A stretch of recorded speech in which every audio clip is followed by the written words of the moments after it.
Pokoke kula warai iki sampeyan nak ketemu Allah ben selamat niku kula jamin lah. Nah ilmu kula niku orisinil. Allah niku gada adat, gada sunnah lah dalam bahasa Quran. Perkara iku ana alamate. Dadi misale ana mendung alamate napa udan. Terus Allah niku nggih damel sistem. Salih waladzi ja'ala syamsa diya awal qamara nura wa qaddarahu manazila li ta'lamu adadas sinina napa wal hisab. Sehingga di sistem itu kita tahu musim hujan itu misalnya musim ini. Kalau musim kemarau ini posisi bintang pas di sini. Sehingga wong Jawa sing goblok lah roh iki musim hujan iki musim kemarau. Kalau ahli hisab, ahli astronomi ngerti kalau matahari di sini berarti musim ini, kalau matahari di sini musim ini. Begitu juga musim panas, musim gugur macam-macam. Itu kita tahu, itu sunnahnya Allah dan itu yang bikin Allah, kita tahu. Tapi sekali ada hujan kok kamu bilang begini, wajar udan deres wong rendeng. Itu Allah tersinggung karena kamu nganggep udan itu jasane rendeng, ora jasane pangeran. Gak repot ngadepi pangeran. Ya memang begitu. Karena inginnya Allah manusia itu punya dua kecerdasan. Kecerdasan yang diciptakan nubuwah yaitu akidah dan kecerdasan yang diciptakan sains yaitu pengetahuan. Di kula terangno nggih cara mazhab Abu Hanifah banyu iku ora iso najis. Wes pokoke banyu iku nyucekno dadi ora iso napa? Najis. Tapi kalau dalam mazhab Syafi'i itu air yang tidak sampai 2 kolah. 2 kolah niku ukuran 1/4 itu sekira-kira 1 meter persegi. Berarti kiri kanan atas bawah niku napa? 1 meter niku pun 2 napa? Kula. Niku nak cara Imam Syafi'i jika air sebelum 2 kula itu kena najis sedikit rubah atau tidak rubah najis, nggih. Tapi kalau terlalu banyak meskipun kena macam-macam tidak napa? Tidak najis. Terus ila mata ghayyara kecuali yang rubah. Di misalnya ada limbah, ada kubangan besar gitu yang beribu-ribu liter, tapi kok warnanya sudah warna coklat, ya kayak tinja macam-macam itu dihukumin apa? Najis. Tapi wis macam-macam malah mazhab dalam air. Tapi saya pastikan itu mazhab ulama. Saya pastikan itu mazhab ulama. Kalau teks hadisnya begini nih, monggo nak jenengan ape latihan ijtihad, kok menyesatkan ya ora apa-apa, sing penting ini latihan. Jadi di Medina, ini hadis di Musnad Ahmad. Di Madinah itu ada sumur, bukan sungai loh. Saya ulang lagi sumur, bukan sungai. Kalau sungai itu konotasinya kan luas, panjang, mengalir. Ini sumur, bener-bener apa? Sumur. Sumur, ya gede sumur enggak sepiro. Nabi itu wudu di situ, terus diingatkan ya Rasulullah, itu sumur dulu zaman sebelum engkau datang, sebelum ada Islam di sini, dipakai pembuangan jifah. Batang anjing dan nyuwun sewu kotoran orang haid. Ya kotoran orang haid. Terus saat itu Nabi ngendikan alma tahurun la yunajjisuhu syai'un. Kata Nabi yang namanya air itu menyucikan. Tidak pernah bisa kena najisnya. Alma tahurun la yunajjisuhu syai'un. Terus Nabi wudu. Ya sudah begitu. Ya sudah begitu sampe rasa bojiro-jiro no. Alhamdulillah hadisnya ngono. Ya kan ya, paham kan ya? Nah. Mana nek sampean ditangkleti. Kulon sering ditanya sama orang-orang Jakarta, "Gus, saya ini punya air langganan PDAM. Itu dikelola dari sungai ini. Padahal sungai ini mulai tinja sampai sapi tank macam-macam ya ke situ semua, Gus. Terus enggak baunya karena kaporit. Itu gimana itu, Gus? Suci ndak itu? Terus saya tanya, "Lah kamu pakai ndak?" Ya sudah pakai, tapi tetap tanya hukumnya. Itu kan seperti yang di Jakarta itu kan misalnya yang diolah itu kan sungai macam-macam tuh, Gus. Lah itu yang limbah keluarga ya kalau untuk nyuci piring enggak apa-apa. Sapi teng macam-macam kan ke situ juga. Ya kan ya, cara kok istihad wi. Karena kalau menurut Syafi'i 2 kolah pun tidak ada pengaruhnya kalau terlalu banyak apa? Bahan yang apa? Najis, yang limbah itu yang najis. Ya jelas najis ya. Kalau teletong sapi kan ijek ono intikal madhab, rausul makul tohir. Kotoran hewan suci itu suci. Masih banyak madhab yang mengatakan bahwa kotoran barang suci itu suci, masih bisa intikal. Kalau kotoran manusia itu lebih kriminal, enggak ada madhabnya itu. Jadi kotorane wedhus iku ana ulama sing darani suci, tapi nek kotorane ruhin gak ono. Nah, itu kan repot. Makanya kata sebagian ahli hadis, sebaiknya hadis itu udah usah diijtihadi, pokoknya Nabi ngendikan begitu gitu. Ya sudah orang terus ya sudah begitu. Paham gitu terus seperti di sini misalnya yang di sini Gajah Wong itu kan atasannya sana mulai kali Code kan wong macam-macam. Mulai wong buang kotor air besar, air kecil kan lewat semua. Macam-macam. Makanya masalah air itu pokoknya sifatnya air itu ma'an tahura, sifatnya air itu mensucikan. Mensucikan itu dua dalam mazhab Syafi'i itu. Air dan tanah. Ya, air dan tanah. Terus sama Abu Hanifah ditambah satu. Ini kalau sampean coba tidak apa-apa, api. Makanya kalau ada boto, coroknya apa Mus? Boto ya. Boto bangunan apa? Boto. Itu kan kebanyakan kan kadang kan tipak buahan pletong itu kan ya. Terus dipakai boto. Dicampur-campur, diulet-ulet. Terus jadi apa? Boto. Cara mazhab Syafi'i tetap najis, dipakai masjid tidak bisa karena sebagian bahannya dari apa? Najis. Cara mazhab Hanafi suci karena sudah dibakar. Karena api itu termasuk alat mensucikan. Alasannya Imam Abu Hanifah, orang yang fasik-fasik itu nanti disucikan pakai api neraka. Berarti api itu bagian dari alat mensucikan. Jadi misalnya Ruhin mau sholat dibakar, sholat suci gitu. Karena api itu mensucikan. Buktinya orang-orang yang masuk neraka nanti sebelum masuk surga kalanya disucikan dengan api. Mana ada di neraka disucikan pakai air? Artinya kalau ada batu bata itu yang dipakai dari najis ya kemudian dibakar, itu berarti cara mazhab Hanafi suci. Alhamdulillah tuh. Jadi kita bikin masjid nyaman karena bahannya dianggap apa? Suci. Lewat apa? Lewat apa? Api tadi dia dibakar. Tapi yang ngeri ya. Nggih. Ben sampean ngerti mazhab gitu. Terus saya memang tak niati setiap saya ngaji entah 1 2 tak sisipkan hukum fikih karena fikih ini yang kita alami keseharian. Nggih, fikih ini yang kita alami napa? Keseharian. Makanya saya minta teks hadis tadi jangan rubah. Pokoknya ada sumur loh, tidak sungai. Sumur itu kan airnya tenang, tidak ngalir. Nyatanya Rasulullah sudah dilapuri. Ini batang-batang anjing dan bekas orang-orang haid, kotoran haid itu dibuang di situ ya Rasulullah. Terus Nabi menjawab, alma la yunajjis alma utahurun la yunajjisuhu syai'un. Terus orang-orang Syafi'iyah mentahmilkan dalam bahasa ijtihad itu dianggap itu mungkin sumurnya terlalu besar dan airnya terlalu apa? Banyak sehingga kotoran-kotoran itu tidak merubah warna. Tapi kata yang lain-lain masa yang benar aja gitu, masa banyu diam dimasuki kotoran gitu tidak apa? Rubah. Nah itu ya itulah ijtihad. Ijtihad itu ya. Ijtihad itu guyonannya kan gitu. Pendapat saya benar mungkin salah, pendapat Anda salah mungkin apa? Benar. Karena ya sama-sama mirip-mirip itu untuk menganalisis itu. Yang jelas Allah mensifati air itu ma'an tahura, bahwa air itu punya sifat dasar mensucikan. Kaya nek cara kula niku asal tidak terlalu ketok najis ngoten niku. Kaya PDAM ngoten niku. Enggak gak ambu taek terus gak ambu apa nek suci wonten mawon. Dan takoki tapi kan asal usulnya di sana najis gini. Asal usul barang kok repot.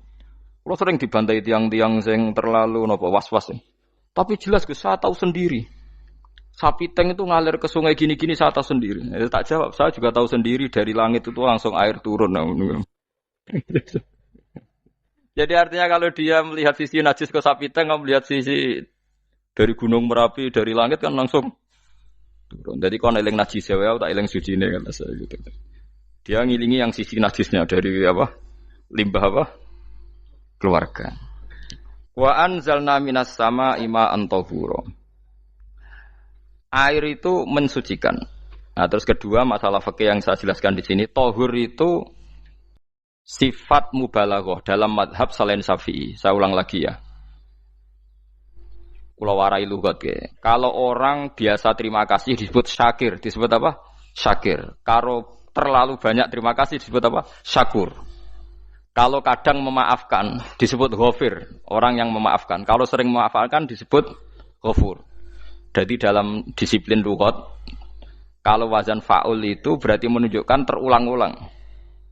Paham nggih Fuad? Apa? Terulang-ulang. Sehingga mazhab selain Syafi'i mengatakan air satu ciduk kan ya. Dipakai wudu, setelah itu mustakmalnya dipakai lagi boleh. Mustakmalnya dipakai lagi boleh. Alasannya fa'ul itu mubalaghah gitu loh. Jadi sesuatu yang terulang. Paham ya? Saya ulang lagi ya. Tohur itu kan wazannya fa'ulan. Tohuran berarti wazannya fa'ulan. Fa'ulan itu berarti ikut wazan mubalaghah.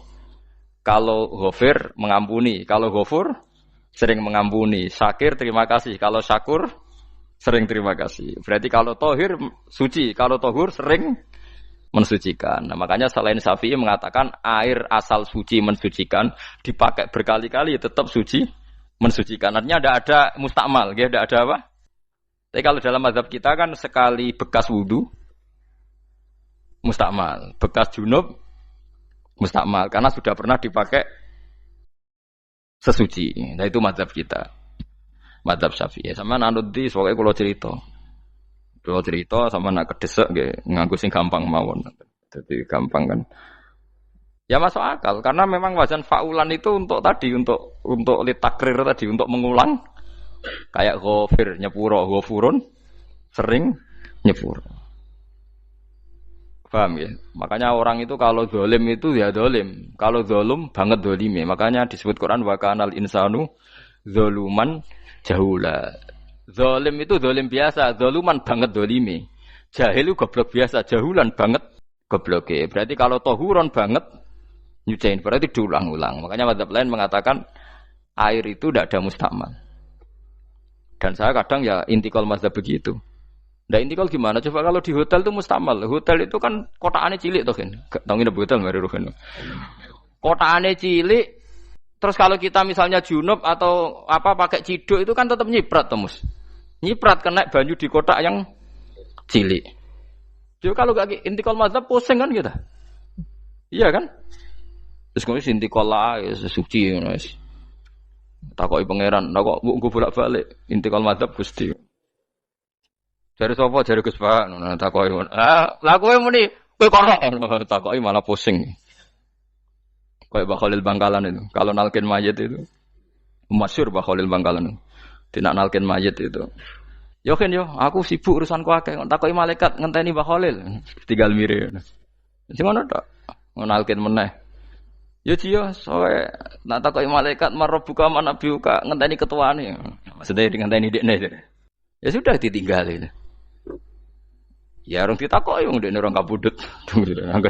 Pokoke diwarai kabeh. Nah, terakhir beliau rodok modern. Ngenteni ketua rombongan pokoknya. Jadi nanti yang jawab itu ketua rombongan. Tapi aja tiru kan ngomong takoki malaikat ngentosi Gus Pak. Aku teko tutuki mawon Gusti. Tuan. Yakin muga rukin ngomong ngoten kula ngomong bukan nangkir. Kamu tahu kan tugas standar Anda apa? Ya tugas standare mung nangkir nutuki Gus. Biasa wae. Biasa nutuki takkan apa? Nah itu mungkin bagian guyone wali ku jek mungkin. Kadang orang itu engkar ndak bisa. Yaitu tadi piye wae resmi teknya Allah tu yaumana kullu unasim bi imamihim. Nanti manusia dipanggil itu per ketuanya. Bukan per individu kesuwen. Jadi ada teori itu yang mungkin benar. Ya, teori itu yang mungkin benar karena kita nanti di mahsyar juga dipanggil ketuanya dulu. Jadi ya ma'asyarus syafi'iyah. Terus Imam Syafi'i disuruh maju ya ma'asyarul malikiyah. Karena ketua ini nanti yang menciptakan mazhab. Karena ada pepatah an-nasu ala dini mulukihim. Manusia itu ngikuti tradisi ketuanya. Lagi coba orang Indonesia mbok bodoh, mbok ora, mbok pinter, mbok ora ngger Abu Bakar ya radhiyallahu anhu. Coba kalau tradisinya Syiah, mungkin Abu Bakar laknatullah alaihi kan gitu. Ya kita tidak tahu begitu. Akhirnya kita ketiban apik karena menghormati apa? Sahabat. Artinya ketua itu penting, menciptakan suasana ketua itu penting. Coba kalau tanpa ketua, mungkin kita tidak punya tradisi. Makanya yang dipanggil itu ketuanya. Paham? Makanya sampean milih ketua itu yang benar. Setidaknya orang ikhlas. Misalnya rapati bener, penting ini ikhlas. Ngeri itu kalau pas sampean dipanggil nunjuk ketua itu, kemudian ketua partai, wah panggil pangeran bingung sampean. Ketua sopo nyebut ketua partai. Ketua partai dia celuk pangeran Melayu. Wah ngadepi pangeran meriang tetep. Paham ya? Jadi nanti sampean itu ditanya itu lewat nopo? Lewat nopo? Ketua. Terus ketua nanti itu ngecek ada nur yang dipakai alamat dia ngikutin tidak. Nah, yang paling ngeri ya termasuk Rasulullah. Rasulullah itu nanti pakai standar itu. Inna umati yut'auna yaumal qiyamati hurran muhajjalin min atharil wudu. Itu kan ada tanya jawab sama sahabat. Kata Rasulullah, kamu tidak usah khawatir kalau saya meninggal. Meninggal saya itu baik. Hayati khairun lakum wa mamati khairun lakum. Saya hidup di antara kalian ya baik, setelah saya meninggal juga baik. Ya Nabi ya unik. Amma hayati fali asunna lakum as-sunan. Kalau saya masih hidup, berarti saya bisa meneladani kamu melakukan beberapa sunnah, beberapa tradisi. Sunnah itu tradisi. Jadi orang kudu artinya sunnah itu wajib atau sunat. Buktinya di Quran ada sunnatallahi latif sunnatullah fil ladzina khalau min qabl. Jadi sunnahnya, tradisinya Allah menghukumi orang-orang dulu. Itu bisa orang benar, bisa orang tidak apa? Benar. Kata Nabi, kalau saya masih hidup, fali asunna lakum asunan, saya bisa mentradisikan kamu beberapa sunnah, bisa wajib, bisa sunnah. Wa amma wafati ya khairun lakum. Kalau saya sudah meninggal nanti juga bagus. Mergo aku nak SK pundhut jare Nabi, aku jejer pangeran. Dadi nak roh kowe apik, saya muji Allah, nak roh kowe elek, langsung saya minta ampunan kepada Allah. Dan semua umatku nanti diampuni. Tapi terus Nabi mulai menangis. Tapi ada beberapa masalah. Ketika orang-orang itu ternyata umatku, mau saya ajak ke surga, kata Tuhan, kata Allah, innahum qad ahdatsu ba'dak. Mereka ini bikin aturan aneh-aneh setelah kamu Muhammad. Terus Pak aku suhkon ya sudah kalau gitu tak tinggal ke surga, tidak ikut masuk surga. Nah kemudian ulama berdebat ahdatsu itu apa? So, ada yang itu bid'ah gitu, macam-macam. Kalau ulama Sunni ahdatsu itu ya bid'ah ibadah mahdhah. Jadi misalnya orang melakukan sholat zuhur kok 6 rakaat itu kan wong nganggur papat es kesel kok malah muni 6 itu loh. Utawa zuhur kok mau 3 rakaat itu kan wis ya itu bid'ah. Karena ibadah mahdhah. Tapi kalau masalah sosial itu fleksibel. Fleksibelnya adalah misalnya dulu Nabi naik unta, orang yang anti bid'ah juga naik Innova. Padahal dulu naik unta. Orang-orang yang poligami itu ya tidak nunggu istri pertama mati. Padahal dulu Nabi poligami setelah Sayyidah Khadijah meninggal. Ya mereka baik-baik saja. Alasannya poligami sunnah Rasul. Padahal nak detailnya sunnah Rasul poligami setelah istri pertama meninggal. Jadi kayak Ruhin itu belum boleh. Istrinya kan masih hidup 2 dia. Tapi sudah.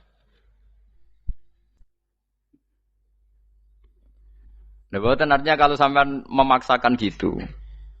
Sampean kalau enggak percaya saya bacakan ayat. Wal khailah wal bihola wal hamira litarkabuha wazina. Kamu bisa naik kuda, naik unta, naik himar. Setelah kamu naik dan kamu tenang di atas punggungnya, litastawu ala zuhuri tsumma tazkuru ni'mata rabbikum idza stawaitum 'alaihi wa taqulu subhanalladzi sakhkhara lana hadza ma kunna lahu mukrin. Artinya ketika kita naik unta zaman dulu dan tagnya memang unta, itu terus kamu baca subhanalladzi sakhkhara lana hadza. Apakah sekarang kesunatan baca itu kalau yang ditumpai unta, sehingga kalau yang naik Innova tidak usah baca itu gitu. Wah, aku numpakku ora unta kok, dadi ora usah maca subhanalladzi wa sakhkhara lana.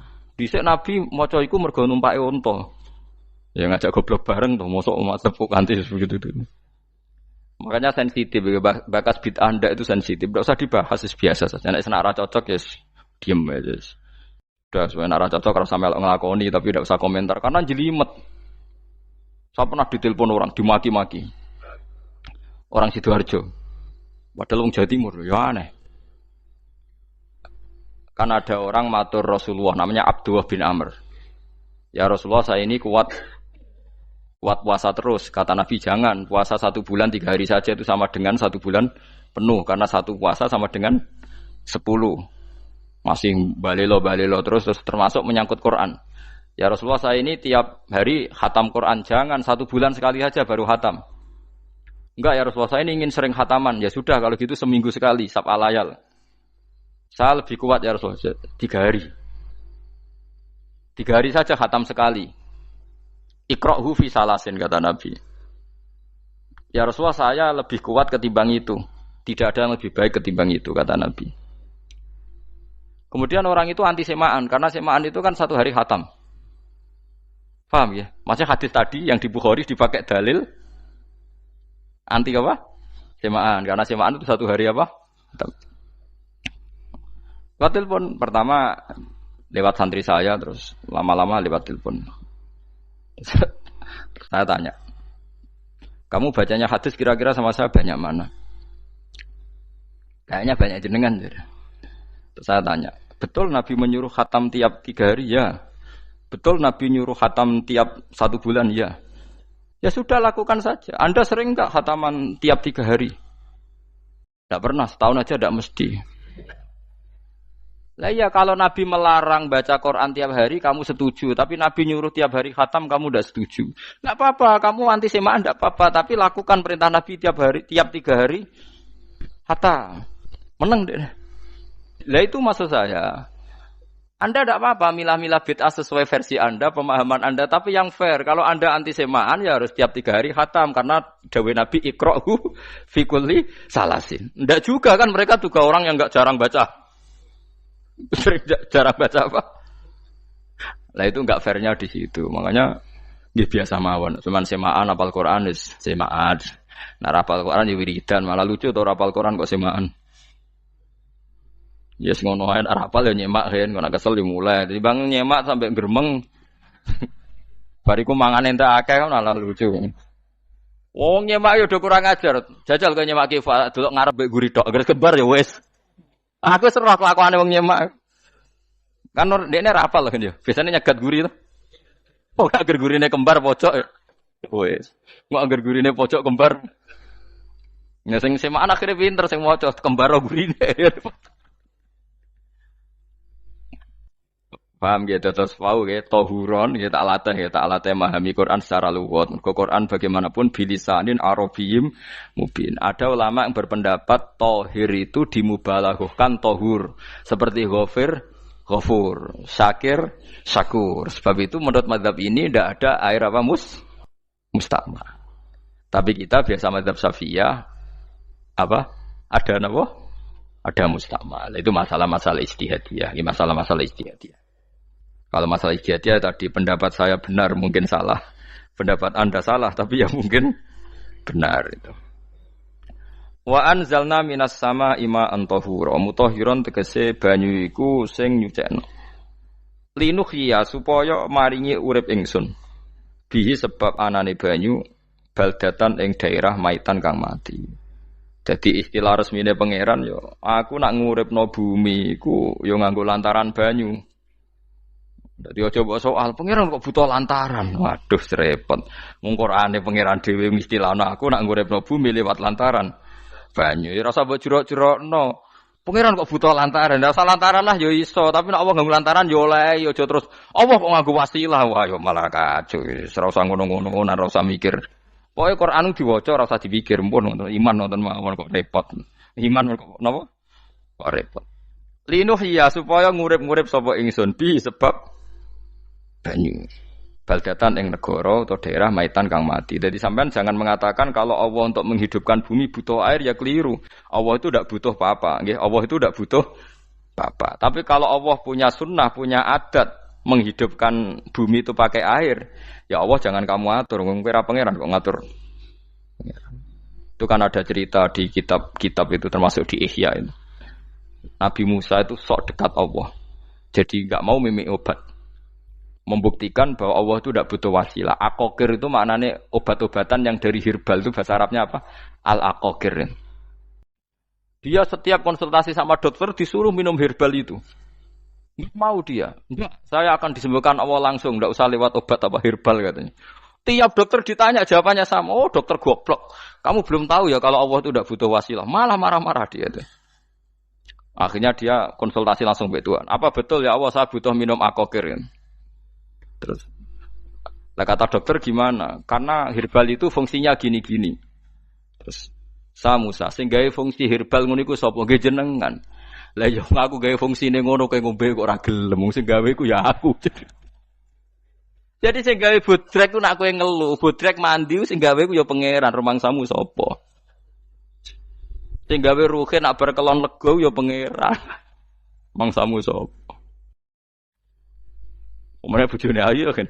Ah, sing wis pangeran ora usah aku isin gengsi, ora usah ngono. Lha muni elek dibanding bojone ning swarga, nek ning donya ya ayu, nguruhin ya diselera kok udarane.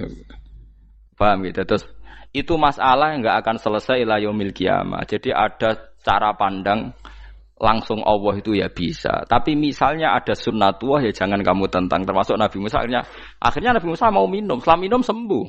Terus ketika sembuh diberitahu Allah, memangnya kenapa kalau minum obat itu? Obat itu ada khasiatnya yang bikin juga Allah. Kok kamu hindari itu alasannya apa? Wong yang bikin juga Allah. Makanya kalau kamu percaya wasilah, kalau terpaksa percaya, kamu harus yakin bahwa nomor satu adalah Allah Subhanahu wa Ta'ala. Kalau kamu takut orang itu syirik, ya gak apa-apa, kamu lawan, harus kamu lawan. Memang selera kamu begitu. Kamu harus tidak usah ikut pakai, wong kamu khawatir, tidak apa-apa. Jadi sing khawatir syirik, ora usah nganggo ali-ali, ora usah nganggo ake. Tapi sing seneng dagangan, ya nganggo. Ora usah jimat-jimatan, ini niati napa? Booming ngoten mawon niati dagangan. Kulo nu diakek larang sedurunge rame-rame akek. Barang akek kerame terus mboten kula nggo. Wah, darani murah repot. Nggih kula mboten sombong. Dulu akeknya bapak itu zaman Bapak Sugeng tuh pernah ditawar ditukar mobil. Zaman itu mobilnya seharga 60 juta. Dan itu wasiat bapak untuk saya. Saudara saya sepakat itu untuk saya. Dulu kadang-kadang tak pakai. Setelah akek booming terus dikira ini yang gelondongan berapa kilo. 25.000 muruah camah cara Jawa camah tidak pernah tak pakai. Saya yakin ikut turun itu aki-aki yang mahal itu karena dikira yang produk ya yang masal itu yang itu. Paham gitu terus sampean biar tahu duduk perkara ini. Jadi tohur ya tohuron itu sifat mubalaghah. Tapi kalau dalam mazhab Syafi'i tohur itu ismul alat. Jadi tidak maknanya mengulang-ulang sehingga Imam Syafi'i tidak membolehkan wudu pakai air apa? Mustamal. Lah menurut hadis kayaknya benar Imam Syafi'i secara lahir. Karena Nabi ngendikan sisa air wudu itu membawa dosa Anda. Kata Nabi, jika seseorang wudu maka kotorannya keluar dari ajfan, dari pelapuk mata, dari apa sampai keluar dari mimbaini adzofirih, sampai keluar dari bawah-bawah apa? Kuku. Sehingga kalau air ini sudah membawa kotoran dosa Anda, berarti air ini kan sudah menjadi air kotor. Andai kan Anda mukasyafah, maka air ini sudah penuh dengan kotoran. Enggak mungkin air yang sudah penuh kotoran dipakai wudu lagi. Itu cara berpikir Imam Syafi'i. Ya sampean ikut mana ya? Ya gampang kan kalau keadaan normal ya ikut Syafi'i, kalau air banyak, kalau tidak normal ya ikut mazhab yang lain. Kan gampang. Gitu aja kok repot tuh. Ya itu pentingnya orang ngaji ya di situ tuh harus banyak pilihan. HP kartune loro masa madzhab mesti tok. Nah, itu gitu. Ya pokoknya gitu. Kalau yang percaya wasilah ya pakai istilah pangeran linuhyabi baldatam maita ada kata bihi. Allah menghidupkan bumi itu dengan pelantaraan air padahal Allah tidak butuh perantaraan. Tapi yang anti ya enggak apa-apa. Memang yang percaya wasilah itu ya bahaya juga. Ya yes, pokoknya yes. Sudah pakai 2 kartu apa susahnya tuh. Ya enggak apa-apa. Asal ada ilmunya. Ya, tidak karena emosi. Memang ada apa? Ada ilmunya. Linuh ya bihi baldatam maita. Wanus qiyahu. Lan nyirami ingsun yastawi podo baldatam maita bitakhfif lan takhfif maita maksudnya buatan mayita tapi napa maita yastawi podo fi ing dalam dawa maita napa al mudzakkar muannas lan muannas zakarahu mudzakkarna sapa Allah taala hu ing dawa maitan bi tibaril makani kelawan diitung tempat. Maksudnya maitan. Wanus kiyahu meniku masalah nahwu. Lan nyiramno ingsun hu ing banyu ilma ategese banyu mimma sing perkara kholakna kang wis gawe ingsun.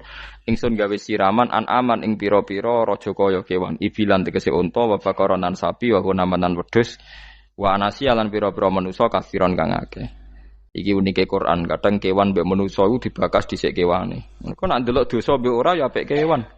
Tapi nek ndelok diakal mbek ora ya apik manusa, tapi nek didelok manusa mbek kewan iku dosa ndi? Dosa manusa. Mulane nek salat istisqa iku kesunatane gawa kewan. Lho nggih tenan mboten guyon, sampean delok kabeh kitab fikih, nek salat istisqa kesunatane iku wong kon gawa apa? Kewan. Tapi aja kethek lho ya. Contohnya ngono iku ya kaya wedhus sapi, ngotos kaya kethek ula bulus wah, malaikate bingung wah. Ajete kewan tapi aja bulus kethek ula. Mulane teng daerah mriku, teng daerah Sarang nate kekeringan. Bareng kekeringan tiang salat istisqa ono sing go sapi, go wedhus. Delalah bar salat istisqa iku udan. Tapi kula seneng mbek kiai ini. Pas udan kiai ini ngendikan itu. Kowe aja GR nak udane krana kuwi ya krana sapi mbek wedhus iki. Mergo ora duwe dosa, mergo ora duwe dosa. Lah ya itu agama. Agama itu kita ta'abudi. Wong kita jare makhluk paling terhormat.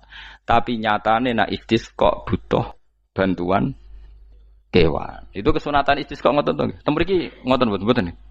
Do nuntun wedhus to. Napa? Mboten sing tek teng kitab-kitab Pak Sami to. Kan go kewan kan? Ya, tapi ya soal kewan mau iso mbayakno. Wah, lah nek wong pasar ngasem mbok gowo mulai ular kobra macam-macam ya, malah repot. Ndak ini menunjukkan nggih, karena manusia iku akeh dosane. Mulane jemben teng ora-ora mahsyar iku manusa ora kepengin apa kewan ora kepengin dadi manusa, tapi manusa kepengin dadi kewan. Makanya nanti ketika ngadepi hisab gak kuat wa yaqulul kafiru ya laitani kuntu napa turaba. Maksudnya kuntu turaba ya Allah saya jadikan kewan sing di akhir segalanya didhawuhi Allah kuni turaban. Kamu sekarang cukup jadi turab. Intine manusa sampeyan teng ora-ora masaru bayangno kaya kewan sing akhir hayate mau didadekno napa lemah. Nah, kadang-kadang manusa itu dalam siklus ini apik kewan malah didhisikno mimma khalaqna napa an-aman riyen ya. Kalau dilihat dari dosa ndaknya, kalau dilihat dari manusia makhluk terhormat macam-macam ya apik manusa. Wa anasya lan pira-pira manusa kasiron kang akeh. Jamu insan ente lafat anasi jamu lafat insan. Wa suhu te aslin lafat insan iku anasinu. Fa udilat moko digendi apa anunun digendi ya aning ya. Wa timat lan dene sopno fiha ing dalem ya apa enggang dalem ya apa al ya ya. Maksudnya ya sing sangka nun diidghamno be ya asli. Au jamu insin te jamu lafat insin. Walaqad tasarrafna lan teman-teman molak-malik ingsun to mutar-muter ingsun. Hu ing ma'il ma'atik se banyu bainahum antarane wong akeh liat zakaru supaya gelem eling sapa ngakeh. Asluhu ya tadzakaru. Niki kok usum nahwu le ultimat ya gamna apa ata fi dzalik ing dalam dal wa fi qiraatin liat kuru bi sukuni dzal wa dhammil kaf. Liat kuru nikmat Allah ing nikmat Allah taala bihi klan ma fa aba mongko moh sapa aksarun nasi sapa akeh manusa. Moh ila kufuron kecuali mungkiri ning nikmat juhudan tegese mungkiri ning nikmat ngingkari ning nikmati maring nikmat haitsu qalu sekirane ngucap sapa ngakeh mutirna bina ikada mutirna den kei udan kita bina ikada sebab posisi perbintangan iki supaya kula warai iki sampeyan nak ketemu Allah ben selamat niku kula jamin lah nak ilmu kula ni orisinil Allah niku gada adat gada sunnah lah dalam bahasa Quran ini. Perkara iku ana alamate. Dadi misale ana mendung, alamate napa? Udan. Terus Allah niku nggih damel sistem. Misale huwallazi ja'ala syamsa diya awal qamara nura wa qaddarahu manazila li ta'lamu adadas sinina napa wal hisab. Sehingga di sistem itu kita tahu musim hujan itu misalnya musim ini. Kalau musim kemarau ini, posisi bintang pas di sini. Sehingga wong Jawa sing goblok lah roh iki musim hujan, iki musim kemarau.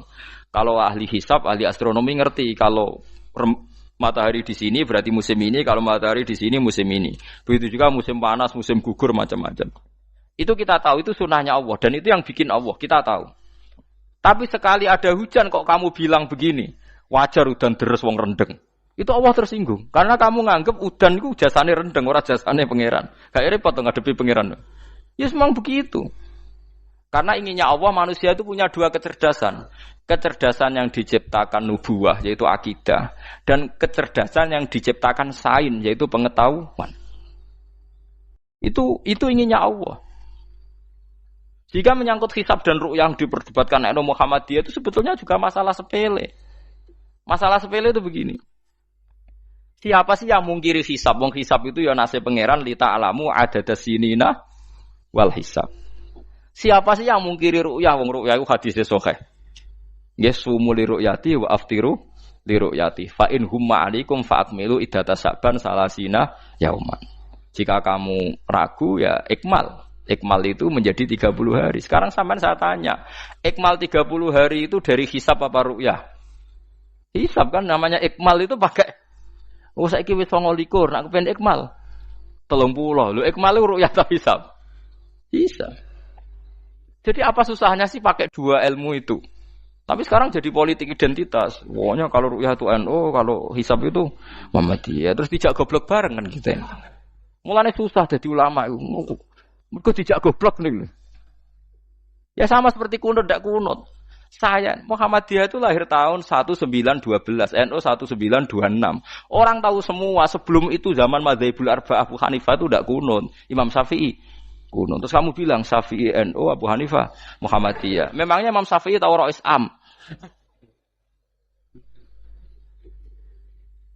Jadi kita yang ulama itu biasa saja karena melihat Imam Syafi'i itu kunut, Abu Hanifah tidak kunut.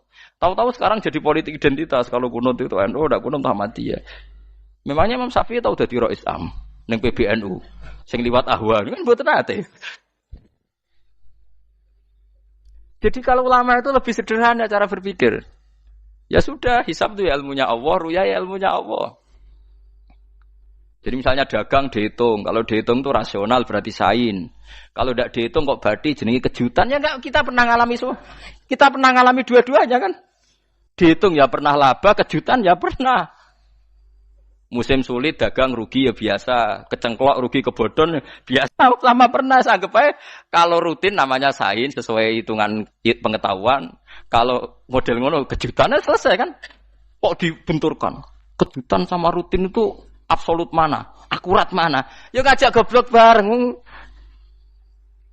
Paham ki biasa mawon wong sing seneng ilmu tuh ben biasa roh iku roh dojo ben.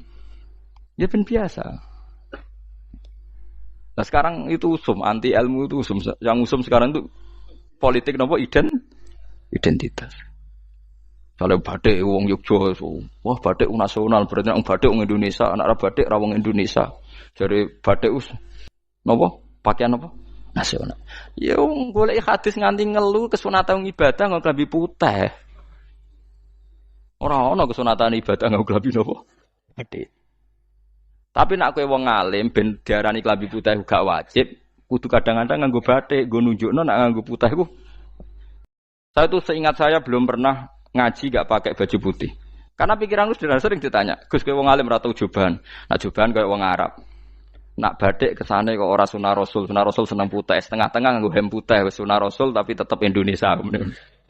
Wis tak pikir nonton. Lah kan ra mikir nganggo batik. Tapi itu tadi, saya masih husnudzon. Jika jadi tren, nganggo klambi hem putih dianggap wajib, harus ada yang pakai batik untuk menunjukkan kalau ndak wajib. Lah mungkin dia termasuk begitu melok. Makome dekne iku wis nglurusno. Enggak tahu saya kalau. Oh itu berarti sudah tinggi, kelasnya sudah tinggi. Jadi menurut saya tengah-tengah ya pakai hem putih kalau sholat. Tengah-tengahnya adalah nak jubah terlalu Arab.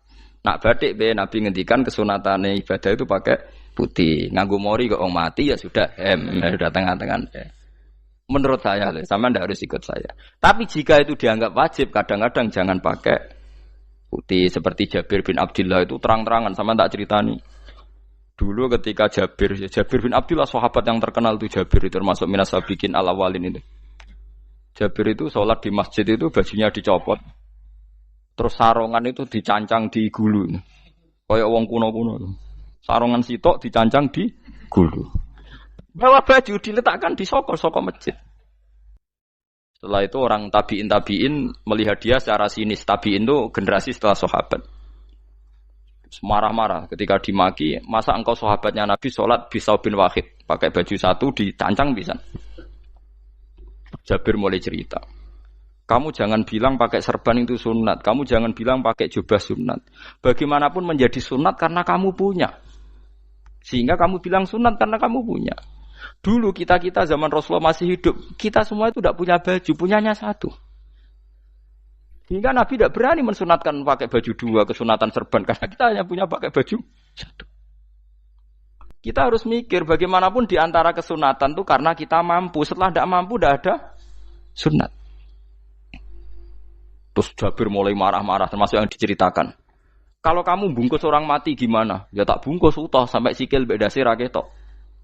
Ya kan ya, nah ini yang mati dibungkus sempurna tuh. Nanti kok pepes itu ya dibungkus. Terus bariku lagi dibuka raine ya. Ya mus. Sing mudin-mudin rai ya. Terus Jabir cerita. Cara kowe wajib ta ora jare Jabir? Nggih wajib. Ya wajib mergo iso. Terus dia cerita, dulu Sayyid Hamzah, dulu bapak saya Abdullah Jabir bin Abdullah. Itu saking enggak adanya baju. Itu nak ditutup sirahe mbek sarong, mboten kafan. Iku ketok sikile. Nak ditutup sikile ketok sirah. Akhirnya do matur Kanjeng Nabi kon nutupi sirah waj'al ala rijlihi sayan min izkhirin. Akhirnya sing sikile ditutup suket. Saking gak anane baju. Kowe saiki Islam wis jaya kecangkeman sithik-sithik muni sunat wis dimaki-maki mbek Jabir. Wis meneng ngejar. Terus terakhir ngendikan ngene. Aku nglakoni iki liyaronil ahmak misluk. Pancen tak jarak aku salat ngene iki bento-bento kowe ben roh. Nak dhisik jarak Islam ngene iki ya. Liyaroni al-ahmak misluk. Ahmak itu bento sing level tinggi, medium. Itu ulama betul, ya begitu. Saiki wong Islam jog tuku kurma gampang, sithik-sithik buka kurma, sunah Rasul mergo nganggo kurma. Ya perkarane ke kelar tuku, zaman kene Gunung Kidul melarat nganggo apa? Aneh-aneh iku. Makanya di fikih jelas, nek iso kurma, nek iso asal manis, nek iso asal gak nyolong titik wis. Kok cek repote hukum. Bagaimanapun kue kecangkeman muni sunan mergo mampu. Zaman kira mampu orang muni ngono padahal hukum itu dhisik-dhisik. Hukum itu baru apa sudah kemarin-kemarin? Wis meneng ae. Kula ge sering, ngger kula kan kiai, ngger poso sering sowan kathah. Kadang sing sowan luwih mlete timbang kula. Gus kurma Gus, nggo apa? Nggih sunah Gus. Ah sunah mbahmu pangan kue. Oh kiai mbok warai ra sopan to. Aku nak buka aku tegan namanya. Aneh-aneh ya namanya. Namun di sunah dia ora usah kecangkeman. Lagi buka kurma pirang tahun, lebih kali tahun Gus. Umur piro? 40 Gus. 38 tahun gak anggo sunah lagi 2 tahun gegere gak karuan. Biasa saja. Dulu Nabi itu ya biasa. Nabi kalau zaman ngendikan yang ngeper sampai 4 kali. Kalau gak mampu ini, kalau gak mampu ini. Nabi kalau ngendikan ya gitu sampai diulang-ulang. Karena Nabi tahu tidak semua umatnya gampang mendapatkan itu. Misalnya kafaroh puasa 2 bulan nuntut, kalau tidak bisa ngasih makan orang miskin sekian, kalau tidak bisa gini sampai habis. Kulo ma'rufin sedekah, kalau tidak bisa ya Rasulullah firsana satin, sampai ludus gak usah sikit tamrotin. Kalau gak bisa fabi kalimatin thayyibah, cangkem sing apik. Nek ra iso sementing aja merengut. Terakhir walau bitol qatin apa? Wajin. Itu lama mewarisi sekian kebaikan yang diajarkan Nabi, tidak terus dipatenkan satu ngel-ngel wong akeh. Kono apa ngekek kurma kok khutbah bareng sumpah. Wes pangan dhewe entekno. Ya ana sing sabar, wis kula tobat Gus mun mboten ngomong-ngomong ngono ya. Ya biasa saja kalau ingin sunah-sunah biasa saja. Dawe Nabi wal qasda tabluhu. Kamu itu yang biasa saja. Biasa itu ya standar saja. Ya biasa. Jadi Nabi dulu kalau melakukan sunnah itu biasa. Sunnatun sanaha Rasulullah sallallahu alaihi wasallam. Ini sunnah yang dilakukan Nabi. Tapi di luar yang azimah. Azimah itu yang wajib atau fardhu ain itu sahabat biasa. Karena bagaimanapun kita bisa begini karena mampu. Seperti Jabir tadi. Orang bisa sholat pakai serban, pakai jubah karena mampu. Zaman Nabi awal Islam. Sama lihat Bilal. Ada nak belodor gitu tuh. Sama lihat film Umar atau film-film Bilal. Itu memang nyata dulu itu la yajidu ahaduna illa thawban wahidan. Tidak ada yang kecuali punya baju apa? Sama dulu film-film, mulai versi seneng kitab sampai versi film itu sama. Bilal nak adzan ya blodor, ora adzan jeblodor gak sopan. Oh memang ya duwene klambi mok sitok iku. Adlok ceritane Sa'labah, bar salat salam langsung melayu. Berkali-kali yang bersalam melayu. Jebule apa genta kae? Ya Sa'labah bersolat ora witir melayu kenapa? Saja takoki ya Rasulullah, takoki Nabi. Sa'labah kata sahabat-sahabat kowe nak salat bar mulai langsung melayu. Ya Rasulullah, kami kula namung setunggal, istri saya di rumah aja utuh. Iku saking tidak adanya baju. Nah, saiki nang sunatno kon. Ya begitu. Makanya ketika Sayyidina Umar idza ausa Allah fa ausiu. Nanti kalau sudah jembar ya jembar. Nak lagi ruwet ya ruwet. Ya sudah biasa saja. Paham ya? Jadi kalau suwun misalnya malah yudroku kulu, la yudroku nopo kulu. Kalau tidak bisa semua jangan sama sekali. Jadi misalnya kita tidak bisa jubahan, tidak bisa serbanan mergo wong Arab. Supaya saya ndak keriting jubahan kok tonggo ya guyu. Paham ya? Wah aneh ngono. Kemudian nek ora kaji kok jubahan malah digugat wong akeh. Ya sudah pakai hem putih saja. Sementing dua semangat sunnah putihnya misalnya. Ya tengah-tengah gitu. Tapi kalau kira-kira dianggap wajib ya kan ganti badik kayak Ruhin itu. Itu makomnya sudah itu tadi. Sudah tinggi sekali. Ya Nabi itu kan misalnya Nabi nyifati rambut yang baik itu yang lurus ngombak gitu. Sifatnya Dajjal itu keriting. Tapi yang keriting ya enggak apa-apa. Bukan berarti wah keriting mirip Dajjal ya enggak gitu. Ya itu kan Allah menunjukkan kekuasaan. Nanti kalau Allah bikin lurus semua dikira enggak mampu bikin yang keriting. Ya sudah dibikinlah yang keriting. Ya sudah gitu biasa saja buatan berlebihan. Paham gitu. Jadi Nabi itu kalau ngendikan seingat saya ini hafal banyak hadis. Kalau ngendikan tuh sampai berkali-kali. Itu tadi mulai kalau sedekah pakai ini. Kalau ndak mau ini sampai mulai firsana satin sambil wedhus ijek larang. Walau bisik kita meroh separone kurma. Masih kadang ndak mampu fabi kalimatin thayyibah. Enggak mampu lagi. Ya, soalnya tak sedekah walau bitol qoti wajin. Sedekahlah meskipun dengan ceria. Itu sirinya kenapa saya ngaji guyon. Karena paling ndak ceria itu happy. Coba kalau saya ngaji merengut, menang terus ketok nyesal. Terus sing ngaji kan mikir, Gus bak kurang apa? Kita ngaji ku ono sing kurang. Oh, terus yang keduanya nafsir wah paling kurang sangune. Wah jadi repot. Mulane kula ngeten wis tak pikir, mangsa ora tak pikir. Guyon kula mek sampean nangis mbon ndi ganjaran akeh ndi. Mergo guyon kula bi ilmen nangis sampean mikir utang. Jadi terakhir sedekah talqati wajhin, wajah yang ceria, yang happy. Kowe iki happy kan yo seneng, paling gak mikir nasibe kan. Kiai iku happy sebenes. Jajal misalnya kayak kiai kok Rugen sumpeng maca kukar-kukur, bariku angop. Bariku kukur-kukur meneh. Kan wong mikir. Wayahe tanggale bayar apa piye kredite. Waduh. Apa wayahe ditarik sepeda motor kan orang terus menafsirkan macam-macam. Sing elek sing wong alim mulai nafsiri paling tertipe ra iso. Wah, paling elek. Ya nek wong alim kan ana ukur-ukur mesti nek sing suudon kan paling macane bingung terkipe ngono. Ya macam-macam lah sesuai asumsi napa. Jadi kula suwun sama nek dadi kiai nek ra iso sedekah macamnya terakhir ceria. Mergo Nabi ngendikane terakhir tasaddaku walau bitol qoti wajhin. Bersedekahlah meskipun dengan keceriaan napa muka atau wajah. Namun kalau itu Nabi diulang-ulang. Jadi kalau ngendikan tuh diulang-ulang. Sekarang tuh orang mau mendorong sunnah Rasul itu satu. Ya berat bagi yang nggak bisa melakukan itu apa? Yang nggak bisa melakukan itu apa? Berat. Jadi dibacalah hadis itu dibaca utuh. Ya bukan kita apa ya sekolah kepingine kabeh umat Nabi itu happy. Mergo selama itu tidak maksiat berarti anut ajaran Kanjeng Nabi Muhammad sallallahu alaihi wasallam. Ma khuyira Rasulullah baina amrayni ilakhtara aisarohuma malam yakun isman. Rasulullah itu tidak pernah disuruh milih dua hal yang berbeda kecuali milih yang paling gampang. Asal itu tidak barang dosa. Itu hadis muttafaq alaih. Ma khuyira Rasulullah baina amrayni ilakhtara napa aisarohuma malam yakun napa isman. Jadi Nabi itu tidak disuruh milih dua hal, mesti milih yang paling gampang asal tidak nopo dosa. Makanya Nabi kalau ditanya, ya Rasulullah, sampai nanti tawaf pakai unta apa enggak? Kesel ndi? Nggak kesel melaku, ya naik unta saja. Makanya Nabi kalau tawaf dulu pakai apa? Unta. Terus saya mulai Arab Saudi PG MRT berkoordinasi Nabi unta, terus saya nganggo apa? Kereta lingkar. Sekarang baru diperdebatkan.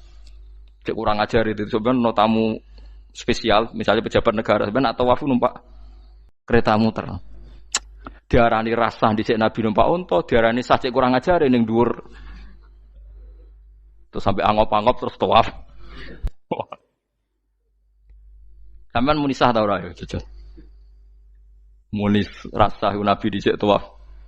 Ngagem unta muni sah kok kurang ajare. Wah, ya misalnya numpak kereta asenan ya, mbek anggap sithik-sithik sebeng 7. Kurang ajar juga. Saat ini lebih diperdebatkan, tapi ya mbak. Sing bakas ngono ben ngerti hukum sampean ben ora anak kiai ku bingung ulama yo mikir hukum iku ketok ceria kula sampean ora bingung ora ceria fa aba mongko mo sapa aksarun nasi sapa akeh manusa mo ila kufuron kecuali ngafirin emate Allah juhud tegese ingkar nikmati maring nikmat haitsu qalu sekirane ngucap sapa kufar mutir nabi nawi kada mutir nadien kaeringi udan kita binawi kada sebab posisi bintang sing ngene iki. Walau syi'na la ba'atsna fi kulli qaryatin nadhira. Walau syi'na umpama ngersakno ingsun Allah la ba'atsna yektine nugasno ingsun utawa ngutus ingsun fi kulli qaryatin. Ing dalam saben-saben daerah desa nadhiron ing wong sing ngelingno. Umpama Allah ngersakno kabeh desa yo nabi, tapi kok kakek nabi malah repot kan. Yukhawifu kang ngekeki peringatan sapa nabi ahlah ing penduduk Qaryah. Walakin ba'asnaka tetapi ini ngutus ingsun ka ing sira Muhammad ila ahlil qura maring kabeh penduduk kuliah sekabehane ahlil qura nadhiran khalidati nadhir khalidati nabi liya'zuma supaya gedhe apa ajruka ganjaran sira. Tapi kabeh nabi niku nggih pokoke Allah mampu mawon tiap desa dikai nabi, tapi Allah ndak melakukan itu, cukup nabi sitok terus kabeh iki kon anut Nabi Muhammad sallallahu alaihi wasallam. Mulane ana guyonan wong Arab wong Jawa apik endi? Apik wong Jawa aja. Wong Arab iku cara obat iku dosis tinggi, mulane dikirimi nabi.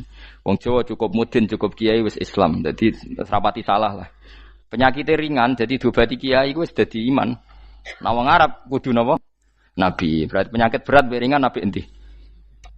Apik ringan, mulane jare kiai Jawa, kita apik wong Jawa kus mbek wong Arab. Mergo ora butuh napa? Nabi. Berarti dosisnya kan kecil ya, rendah. Sauni-unimu wis. Wong bingung, ngono kok omongane wong napa? Bingung. Lha opo nganalisis ngono barang. Ya wong nganggur iku repot. Pala tutik mongko aja nurut sira al kafirin ing pira-pira wong kafir fi hawahum ing dalam hawa nafsune kafirin. Dadi kaya aja anut wong kafir ning menyangkut hawa nafsu. Tapi nek menyangkut kebaikan wong kafir sing kita kadang kalah baik dalam hal sosial. Ya malah Allah kadang melehno kita mergo kok kalah mbek wong kafir. Nggih misale ngeten iki makanya Imam Suyuti nafsiri falatutil kafirin ai fi hawahum. Dalam hal yang bersifat hawa napa? Nafsu. Misalnya begini saya contohkan Allah melehno wong mukmin. Ada sahabat ketika perang itu tangannya terputus, kakinya juga terputus. Terus matur Rasulullah, ya Rasulullah gara-gara perang derekno engkau saya tangannya putus, kaki saya putus. Ternyata tidak diapresiasi sama Allah, malah disalahkan. Gini kok Allah terus nurono ayat iyam saskum korhun faqad masal qoma korhum misluh. Jika Anda luka karena perang, orang kafir pun luka. Wong kafir wong gento wae wani luka demi kekafiran, kok kuwe wong Islam jare demi Allah ora wani luka. Jika masyhur di kalangan para ulama, nanti setiap kebaikan itu dibandingkan kezaliman. Ya saya ulang lagi, nanti setiap kebaikan itu dibandingkan kezaliman. Misalnya kita jadi kiai ora enak, ora gaji tetap, setepak-tepakan, kadang untuk duit, kadang ora. Enak jadi PNS, gajinya tetap. Nanti kita disalahkan Tuhan. Pedagang narkoba itu gajinya juga enggak tetap. Risikonya tinggi, ditangkap polisi, hukumannya mati, itu saja berani. Kowe nyai trimo ngono ra wani. Kowe tahajud kanyeben, bengi-bengi tangi tahajud kanyeben. Tukang maling ayam bengi-bengi tangi nyolong. Risikonya tinggi ya anyep wani. Jadi nanti kowe di depan Tuhan dimaki-maki, kesalehan kita akan dibandingkan kezaliman. Lan ana wong saleh diutangi dhuwit ora oleh medhit. Sebenarnya dibandingno maling mbek maling utang-utangan wong saleh ora utang-utangan. Ya emang begitu. Nah itu yang dimaksud ayat intakunu ta'lamuna fa innahum ya'lamuna kama ta'lamun wa tarjuna minallah ma la yarjun. Jika kamu merasa sakit karena berjuang demi agama, orang-orang zalim juga sakit karena kezalimannya. Toh mereka berat. Coba jadi kiai bandar narkoba resikonya tinggi mana coba? Resiko jadi bandar narkoba. Antar geng narkoba juga musuhan, takut ditangkap polisi. Jadi kiai paling ono kasut sithik-sithik. Paling wong ngrasani. Kiai iso ngene omong tok ora iso nglakoni paling gitu. Padha kiai ini paling hasud. Ya sithik-sithik lah, paling srek. Kalau bandar narkoba gak cocok nembak. Karena rivalitas mereka ekstrim. Jika kalau sampean cemen jadi kiai nanti ya diingatkan Allah dibandingkan orang apa? Zalim. Jadi eling-eling ya. Terus semua kesalahan kita, loyalitas kita pada agama nanti dibandingkan orang zalim karena mereka loyal sama pekerjaannya, sama kezalimannya. Enggak terus preman-preman nak belani kanca wani mati. Kadang kiai santri belani kiai ini rapati wani mati. Wes repot preman-preman nak tobat wis repot. Kula nu rada nyesal mek tobaté preman. Nak ana preman teng perapatan tobat. Niku terus ning masjid, men itikaf terus mbek wong sopan. Niku ora pas sajane. Nak tobat itu tetep ning perapatan. Sing dhisik ganggu wong disingkirno. Jadi ku tobat tenan sehingga dhisik perapatan sing gawat dadi gak gawat. Mergo sing preman gawat diganti preman sing lunak. Ora terus ning masjid ya sing iki tetep diganti generasine ora. Mestine maksudnya mesti ora kok terus elek mboten mestine tobaté ngoten niku. Sayyidina Umar itu dulu itu menakut-nakuti orang Islam. Angger ana ndekne wong Islam wedi kabeh. Terus Abu Bakar ya wedi kabeh wedi. Suatu saat Rasulullah mlaku-mlaku ngerti Umar gulut ning ukat, menangan. Kata Rasulullah, andekan yang Islam itu hebat Islam. Hanya Rasulullah berdoa, wa ma'izal Islam fi Umar. Akhirnya Umar masuk Islam. Hari Kamis masuk Islamnya. Ya sekira tau mikir itu sak dinane. Kulo roh sak dinane dongan Kamis masuk Islam Jumat. Ning omahe adike, ning gone IP-ne. Mergo diwacana Quran surat Toha. Barang Islam metuki Nabi, mohon walhasil bar Islam teng Zaid bin Arqam ning mbene Nabi terus langsung marani omahe Abu Jahal ora terus ning masjid menenge mboten langsung marani Abu Jahal. Angger ki ganggu Nabi tak pateni. Bariku marani Abu Jahal, aku saiki wis Islam iki ganggu Nabi tak pateni. Gentenan wong kafir sing dhelik. Paham nggih? Dadi enak maksudnya. Lah misalnya terus Umar dadi sopan santun terus ketemu wong dilo, ketemu Abu Lahab monggo derek akhir. Wah. Artinya gak ada perubahan. Lan Ruhin mantan preman mboten kok tobaté ning kene ora roh. Mboten harus kiai dene. Mestine ngoten. Makanya Wahsy itu yang bunuh Sayyid siapa? Hamzah. Karena dia disuruh Hindun itu istrinya Abi Sufyan itu. Itu setelah membunuh Sayyid Hamzah dan dia Islam. Dan Nabi tidak siap melihat wajah Wahsy. Sumpahnya Wahsy apa? Saya bersumpah akan membunuh orang paling dibenci Rasulullah. Sebagaimana saya pernah membunuh orang paling dicintai Rasulullah. Terus tobatnya dia mateni Musailamah al-Kadzab. Wong sing ngaku Nabi ngarang Quran. Itu tuh sing mateni sinten? Wahsy. Dari Wahsy sebagaimana aku pernah membunuh orang paling dicintai Rasulullah. Tobat saya membunuh orang paling dibenci Rasulullah. Lalu misalnya terus Wahsy tobat, sampai nyapu masjid, terus gak duwe selera tarung. Zaman kafir tarungnya tenanan, bareng Islam menyapu masjid. Bariku ngiseni jedinge terus bareng dijak perang wedi wae repot. Ya niku ide kula tapi ora kudu nglakoni. Nek mau cerita ilmu sampeyan ora kudu nglakoni. Ya tugale wong preman brah-brah. Blojo narkoba entek akeh dilakoni, nggo judi diakoni. Sewengi orang preman itu kalau judi 2 juta 3 juta loh. Bareng tobat ngoboni masjid 10.000. Padahal donyane jek akeh. Mestine tobat yo. Saya zaman judi semalam 3 juta. Sekarang kalau pengajian atau ke masjid semalam 3 juta 100 lah minimal diluwei. Ora ya malah pas tobat nglebokno amplop masjid yo 10.000, kadang 2.000. Repot-repot. Tapi ya apik tobat, mesti cerita. Tidak begitu, mestinya berbanding. Paham nek sampean takok tobat itu cara ulama nggih ngoten niku berbanding. Mulane riyen Khalid bin Walid itu jadi panglima perang Islam itu saya masih ingat makalahnya Khalid bin Walid, fakama anni aktsartul qatla fi kufri aktsartul qatla fi islami. Dulu ketika saya kafir adalah sangat banyak membunuh orang Islam. Perang Uhud kalah itu karena panglima orang kafir adalah Khalid. Dia cakap sekali dalam mengatur strategi perang. So Khalid itu utek elek kan, pikirannya ala sahabat yang menuso ruhin es kayak wong wedok ambek apa jenenge ghanimah mesti medun. Nah, sahabat ora kabeh kaya aku kan ono kaya kue barang macam-macam. Gunung Uhud itu dhuwure mok sak musolane iki Jamira Gunung Uhud kaya Merapi niku mboten. Nah kaya Merapi amanah ning dhuwur tetep ra kenek, meleyang to. Jadi Gunung Uhud itu dhuwure mok sak musolane mbok dhuwur pundi. Wong kula nate mriko bolak-balik kan gak bisa orang tahu. Kulo kaya wong India dadi melok itikaf teng gunung lho. Uhud. Mbok piye dalile mbok ya ora roh. Lah itu Khalid bin Walid pinter, dia ketika kalah itu muter ke belakang terus ghanimah itu dilepas. Ya dulu itu dalam perang dulu tuh ghanimah itu kan perempuan sama apa? Ya sama barang-barang itu. Ketika dilepas itu dianggap sudah mengaku kalah.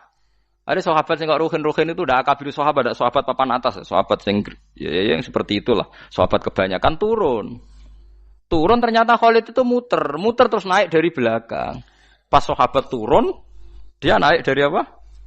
Yo penak karek mana iko dhuwur, itu akhirnya kalah.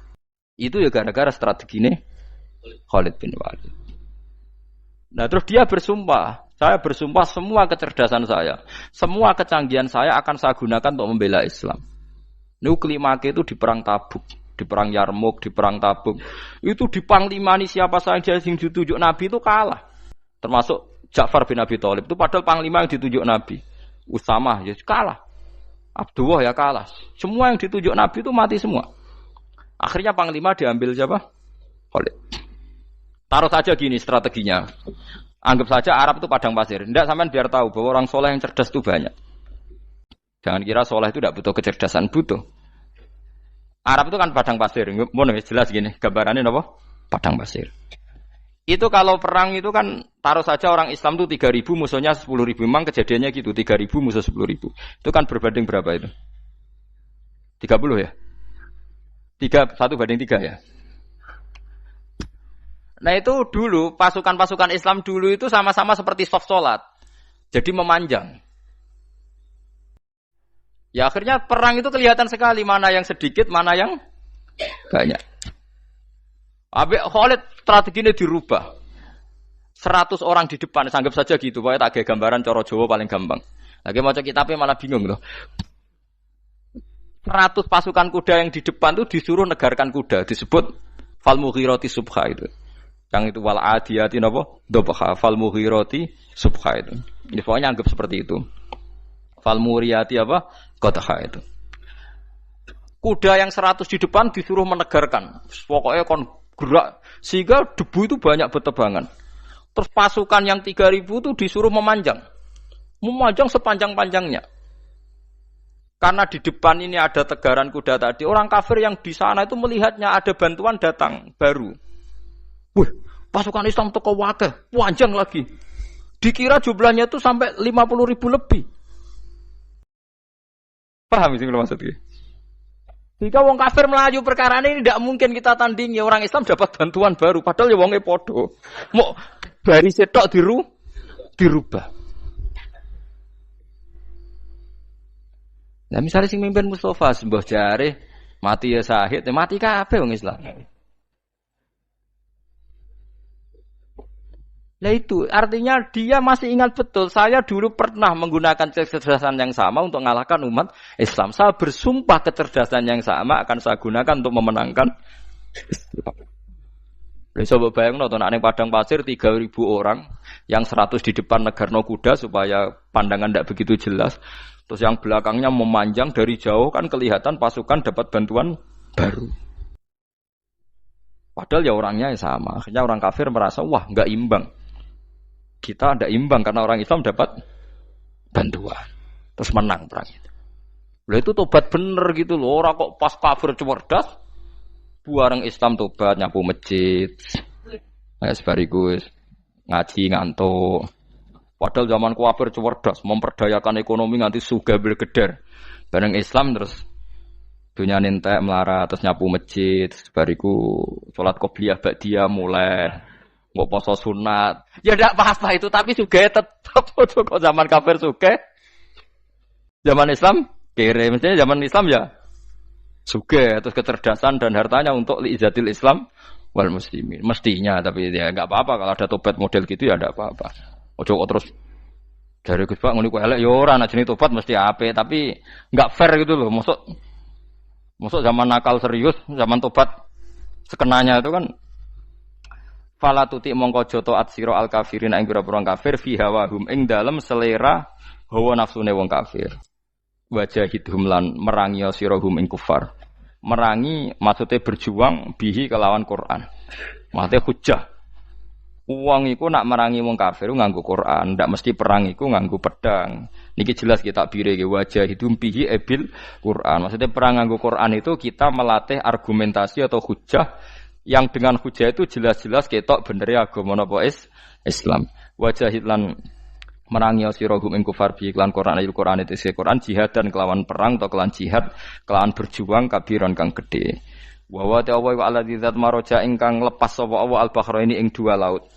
Arsalat sing lepas sapa ta'ala huma ing al-bahraini mutajawiraini hale berdampingan. Hadza utawi iki ku adbun iku banyu sing banget segere banget manise banget segere. Furatun tur enak diombe sadidul udzubati tekse banget manise. Iki kono nak manane mudah diminum. Wa hadza utawi iki ku milkhun iku banyu asin ujajun tur banget paite. Syadidul muluhah tegese banget paite. Tapi wasemono sungai sing gampang diminum. Misalnya sungai Komerapi sing napa gampang diminum maksudnya mboten pahit. Ketemu laut sing banget paite meskipun banget asine apa hakikate gawe wajah alalan gawe sapa Allah taala bainahuma antarane banyu sing napa tawar lan banyu sing asin Allah gawe barzakhon ing pemisah haji santikse pemisah. Kita ndak tahu pemisahnya piye pokoke akeh sing cerita banyak di tengah laut tuh air napa tawar. Layah tali itu ora campur apa hadu masalah sijine banyu asin dan banyu tawar bil akhir iklan sing liya mergo wonten apa hajis wonten apa hajis ana pembatas. Wa hijron lan tegese pembatas mahjuron kang iso nglindungi. Sitron tegese tutup. Mamnuan kang iso den cegah bi sebab anane sitru. Sebab anane pembatas apa ikhtilatuhuma, apa campure banyu asin dan banyu tawar walami wabaladih. Orang bermalam-malam jagungan sama teman asik itu kan perlawanan terhadap nafsu kita, syahwat kita untuk mungkin nikmati dugem di bar atau di tempat-tempat maksiat. Itu setan di Indonesia tuh kakuati sama Ki Jawa. Orang supaya tidak tertarik maksiat itu Ki Jawa cukup ketemu kancane masak terong guyon, gejol-gejolokan zaman mondok, sewengi lulus sangka maksiat. Bar wis tutup. Saya akan cerita sedikit tentang tradisi hujjah. Dulu lama itu kelihatannya sederhana, tapi kalau berargumentasi itu hebat. Tadi Gus Yofur menyebut kitab Mbah Hashim itu mengharamkan kentong. Beliau masyhur itu punya kitab namanya Al-Jasus an Tahrimin Nakus. Intinya kentong itu haram. Secara dalil ini meyakinkan sekali karena ketika Rasulullah rembukan sama sahabat, kita dengan apa memaklumatkan orang kalau waktu sholat masuk? Ada sahabat yang usul pakai kentong. Dzakalin Nasoro itu Nasrani. Ya pakai buk itu semacam trompet besar. Dzakalil Yahud. Kemudian ada yang usul kalau gitu api ya Rasulullah dzakalil Majus. Sehingga dari hadis itu Mbah Hashim berpikir kentong itu haram. Tapi Mbah Fakih Mas Kumambang itu mengkritik Mbah Hashim dengan ngarang kitab Hazruus Antahrimin Nakus. Jadi beliau ngomentari kitab itu sambil geleng-geleng kepala. Kitab kok keliru nganti ngono. Itu jadi cara pikirannya siapa Ki Fakih. Kentong di Indonesia itu kanggo wedhus dicolong gitu. Pos kampling gitu. Kalau ada banjiran ya kentong, ada maling ya kentong. Jadi enggak ada persamaan sama sekali dengan kentong yang milik orang apa? Nasrani. Sehingga di pondok saya itu ada kentong tapi jelek sekali. Karena itu satu-satunya cara supaya beda dengan kentong yang di gereja. Kalau elek kan mirip kentong di pos kampling. Itu ya agak-agak ilmiah sedikit. Dulu ceritanya Gus Yofur itu saya teruskan. Itu singkat cerita, itu kalau yang di kejadian di Termas itu Mbah Dimyati sudah nyuruh semua kentong disembunyikan karena mau ada Mbah Hashim. Cerita itu mukarrar di Kiai Fakih sama di Kiai Dimyati Termas. Setelah kentong dikumpulkan semua, Mbah Hasyim datang, seneng, ngiranya Syekh Dimyati ini sependapat dengan beliau, yaitu sama-sama nggak ada kentong. Tapi setelah itu ada santri yang matur, Mbah Dim pun beres, kentong pun kulo delikno sedanten. Itu di depan Mbah Hasyim. Jadi GR-nya Mbah Hasyim bahwa Mbah Dim itu sependapat akhirnya hilang. Ternyata ini akal-akalan tuh gitu. Karena santrinya matur, Mbah Dim pun beres, danten kentong beduk sudah disembut singkirkan. Itu di depan Mbah Hasyim. Saking lugunya santri, nah saking ikhlasnya agak ngerti mahalus syahid ini adalah Mbah Hasyim. Saya mau meneruskan cerita Gus Sofur. Dulu, ini cerita dulu. Dulu Mbah Mun ngaji di Lirboyo, tapi Kiai Makhrus ngaji sama Kiai Khalil Harun. Kiai Khalil Harun itu adik juga sekaligus muridnya Mbah Umar Harun. Mbah Umar Harun itu generasi kedua setelah Mbah Ghazali. Beliau menantunya Mbah Ghazali, tapi ya sudah ponaan. Sehingga tradisi ini penting karena saya berkali-kali bilang di mana-mana. Status orang tua dan mbah itu adalah terserah anak cucunya. Bukan terserah mbahnya, tapi terserah anak cucunya. Saya tidak akan bosan mengingatkan ini. Saya pernah di makamnya Nabi Yakub, itu ya dikemuli bendera Israel. Di makamnya Nabi Dawud. Nabi Ibrahim juga dekat sinagog. Sehingga Quran membela Nabi Ibrahim disebut maka anak Ibrahimu Yahudiyya wala Nasraniya. Karena ketika beliau berposisi di Israel, kemudian penguasanya adalah Yahudi, bisa saja makam ini ditulisi dan distatuskan ala Yahudi. Ya seperti Nabi Yakub. Nabi Yakub itu nabi yang kita yakin tentu berkeyakinan beliau orang baik, orang muslim, orang mukmin, tapi karena didesain mereka ya dikemuli bendera Israel. Dan disebut Abul Yahud. Karena kita tahu nama lain dari anaknya Nabi Yakub adalah Yahuda bin Yakub bin Ishak bin Ibrahim. Sehingga perasaannya orang Yahudi menjadi Yahudi itu yang ngikuti mbah-mbahnya. Nah khawatir saya ketika buyut-buyut kita kaya, buyut saya itu orang kaya dulu, namanya Badur Rahman.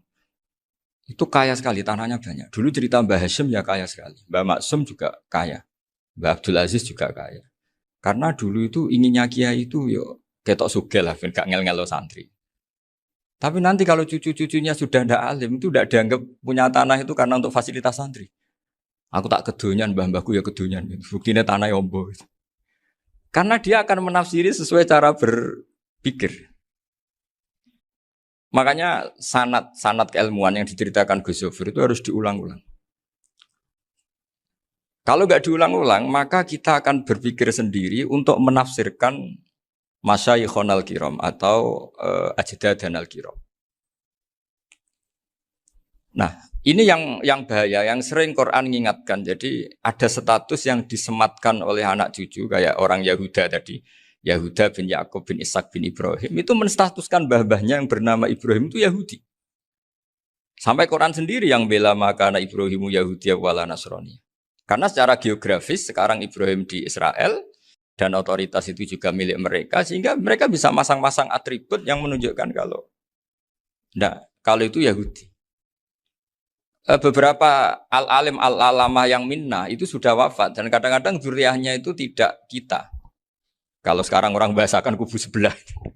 Akhirnya ya nggak boleh dikholi, nggak boleh diziarah. Terus seakan-akan yaqtaduna bi ra'yi, seakan-akan mereka berpendapat dengan pendapat syekh ini padahal enggak. Nah, sehingga tradisi ketersambungan sanad tadi baik secara genetik atau secara asbab itu harus terjaga. Saya beberapa kali banyaklah sering diceritain Mbah Mun. Dulu Mbah Munawir ini cerita ya, Mbah Munawir itu saking senenge kitab, ben santri ini so ngaji kitab. Itu kalau ada alumni Lirboyo, alim disuruh baca muin di sini itu Mbah Munawir ikut. Saking ingin tasjeknya, ingin ngajari santri bahwa ngapal Quran udah hafal tok, tapi yo paham. Dan penggalinya Mbah Munawir itu sampai klimaknya dulu Mbah Zaini itu nate nikah sama Nyai Komariah kalau nggak salah, binti Karim, binti mana. Punya putra Gus Habib, Gus Doha yang diantara putrinya dinikahi Gus Rosin. Terus akhirnya kesampaian juga ketika Mbah Munawir punya mantu alim alamah namanya Mbah Ali Maksum, angsal Nyai Hasyimah. Sampai pondok Kramcak ma'ruf bil ilmi, terutama ilmu sorof dulu karena Mbah Maksum itu komplain, fa'ala ya fulu kok terus fa'lan ya fa'ala ya fulu ya uf'ul gitu kan. Masuk fi'il kok jejer isim gitu. Jadi dulu kata Mbah Mun itu ada persaingan ilmu sorof. Sorofnya Mbah Maksum Ali Kuaron sama Mbah Ali Maksum Jogja. Jadi wali antok yang satu Maksum Ali Kuaron, yang satu Ali Maksum. Ya itu dulu saingan ngarang sorof. Nah ini yang menang siapa? Ya terserah duriannya. Kalau duriannya keren ya menang karena terserah yang kampanye.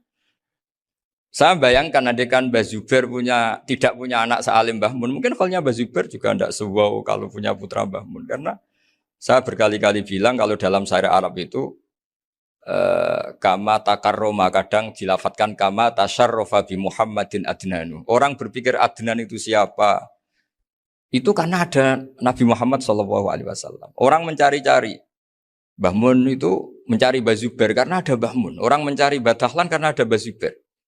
Wong kok alime ngono iku bapake sapa? Wong kok alime ngono iku putune sapa?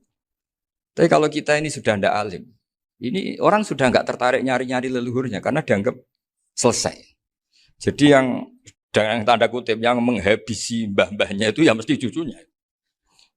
Ini mbok ngamuk, mbok peringatan, tapi ini juga peringatan pada diri saya sendiri. Jadi sehingga zuriyah ini penting. Kenapa para nabi mesti donga zuriyatan thayyibah? Kenapa selalu berpikir tentang zuriyah? Wa ja'alaha kalimatam baqiyatan fi aqibi.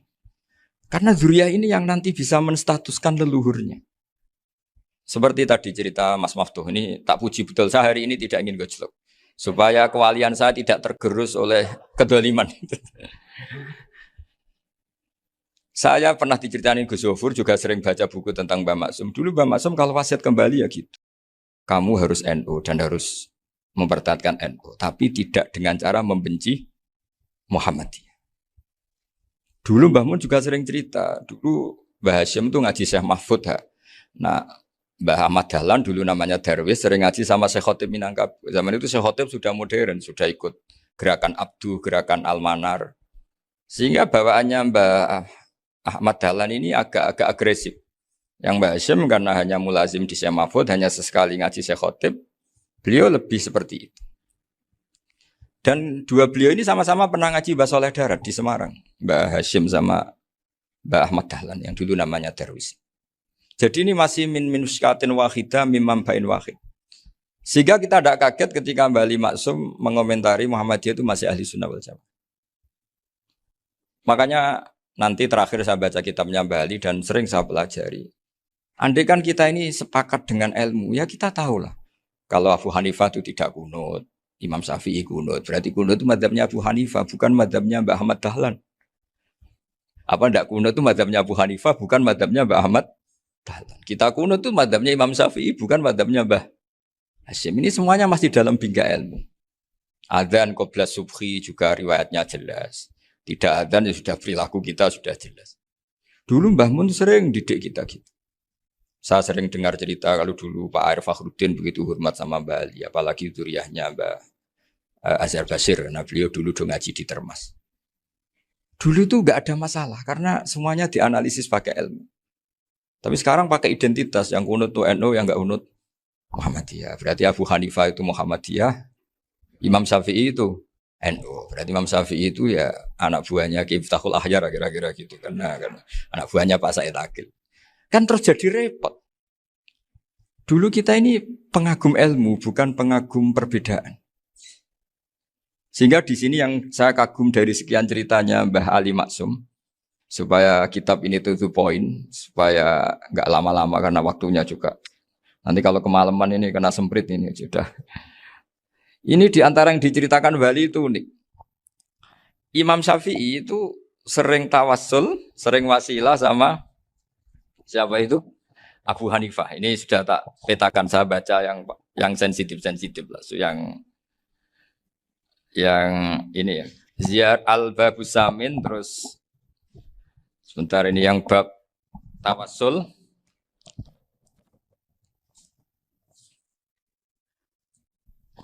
Ini di sini halaman 90, mungkin santri-santri kerap ya bisa ngecek lagi di kitab Hujjatul Ahli Sunnah. Ketika cerita tawassul di antara yang diceritakan Mbah Ali Maksum adalah perilaku ya, bukan sekedar statement tapi apa? Perilaku. Perilakunya Imam Syafi'i atau ahwalnya kalau bahasa halusnya yang selalu ke makamnya Abu Hanifah untuk tawassul. Padahal Imam Syafi'i itu orang yang secara ilmu sering kritik Abu Hanifah. Jadi ini saya baca ini di halaman 100, jadi tawassul mulai halaman 9 berapa ini? Sampai halaman ini yang qala sami'tu Syafi'iyya yaqul inni la atabarraku bi Abi Hanifah wa aji'u ila qabri fi kulli yaumin zairan. Fa idza uridat li hajatun shallaitu rak'atain halaman 100 waji'tu wa sa'altu wa ta'ala al hajat indahu fama tab'udu anni hatta tuqda. Kanal Imam Syafi'i ayyama huwa bi Baghdad yatawassalu bil Imam Abi Hanifah yaji'u ila dorihi fayusallimu alaihi wa yatawassalu ila Allah bihi fi qada'i hajati. Terus wa yatawassalu Imam Ahmad bi Imamina Syafi'i. Jadi di antara yang diceritakan Mbah Halim Maksum itu betapa Imam Syafi'i yang terkenal sering mengkritik Abu Hanifah dalam tatanan fikih karena beliau tidak percaya ada istihsan. Abu Hanifah berpendapat adanya istihsan dan kita tahu lah ikhtilafu Syafi'i wa Abu Hanifah itu besar sekali. Tapi beliau itu tahu Abu Hanifah itu orang yang sangat soleh.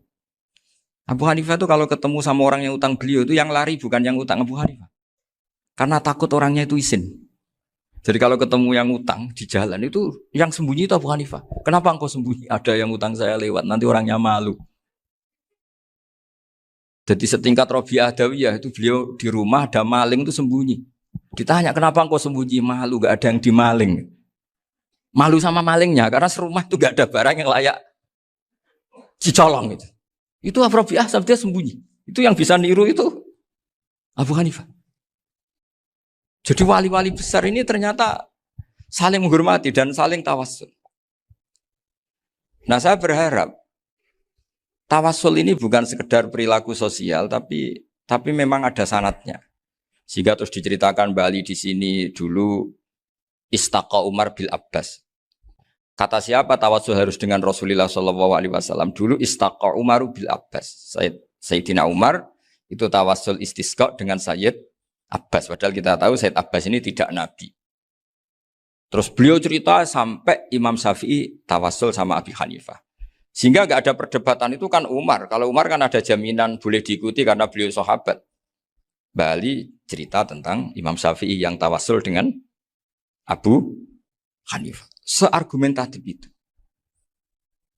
Sehingga ada cerita dalam sebuah tafsir.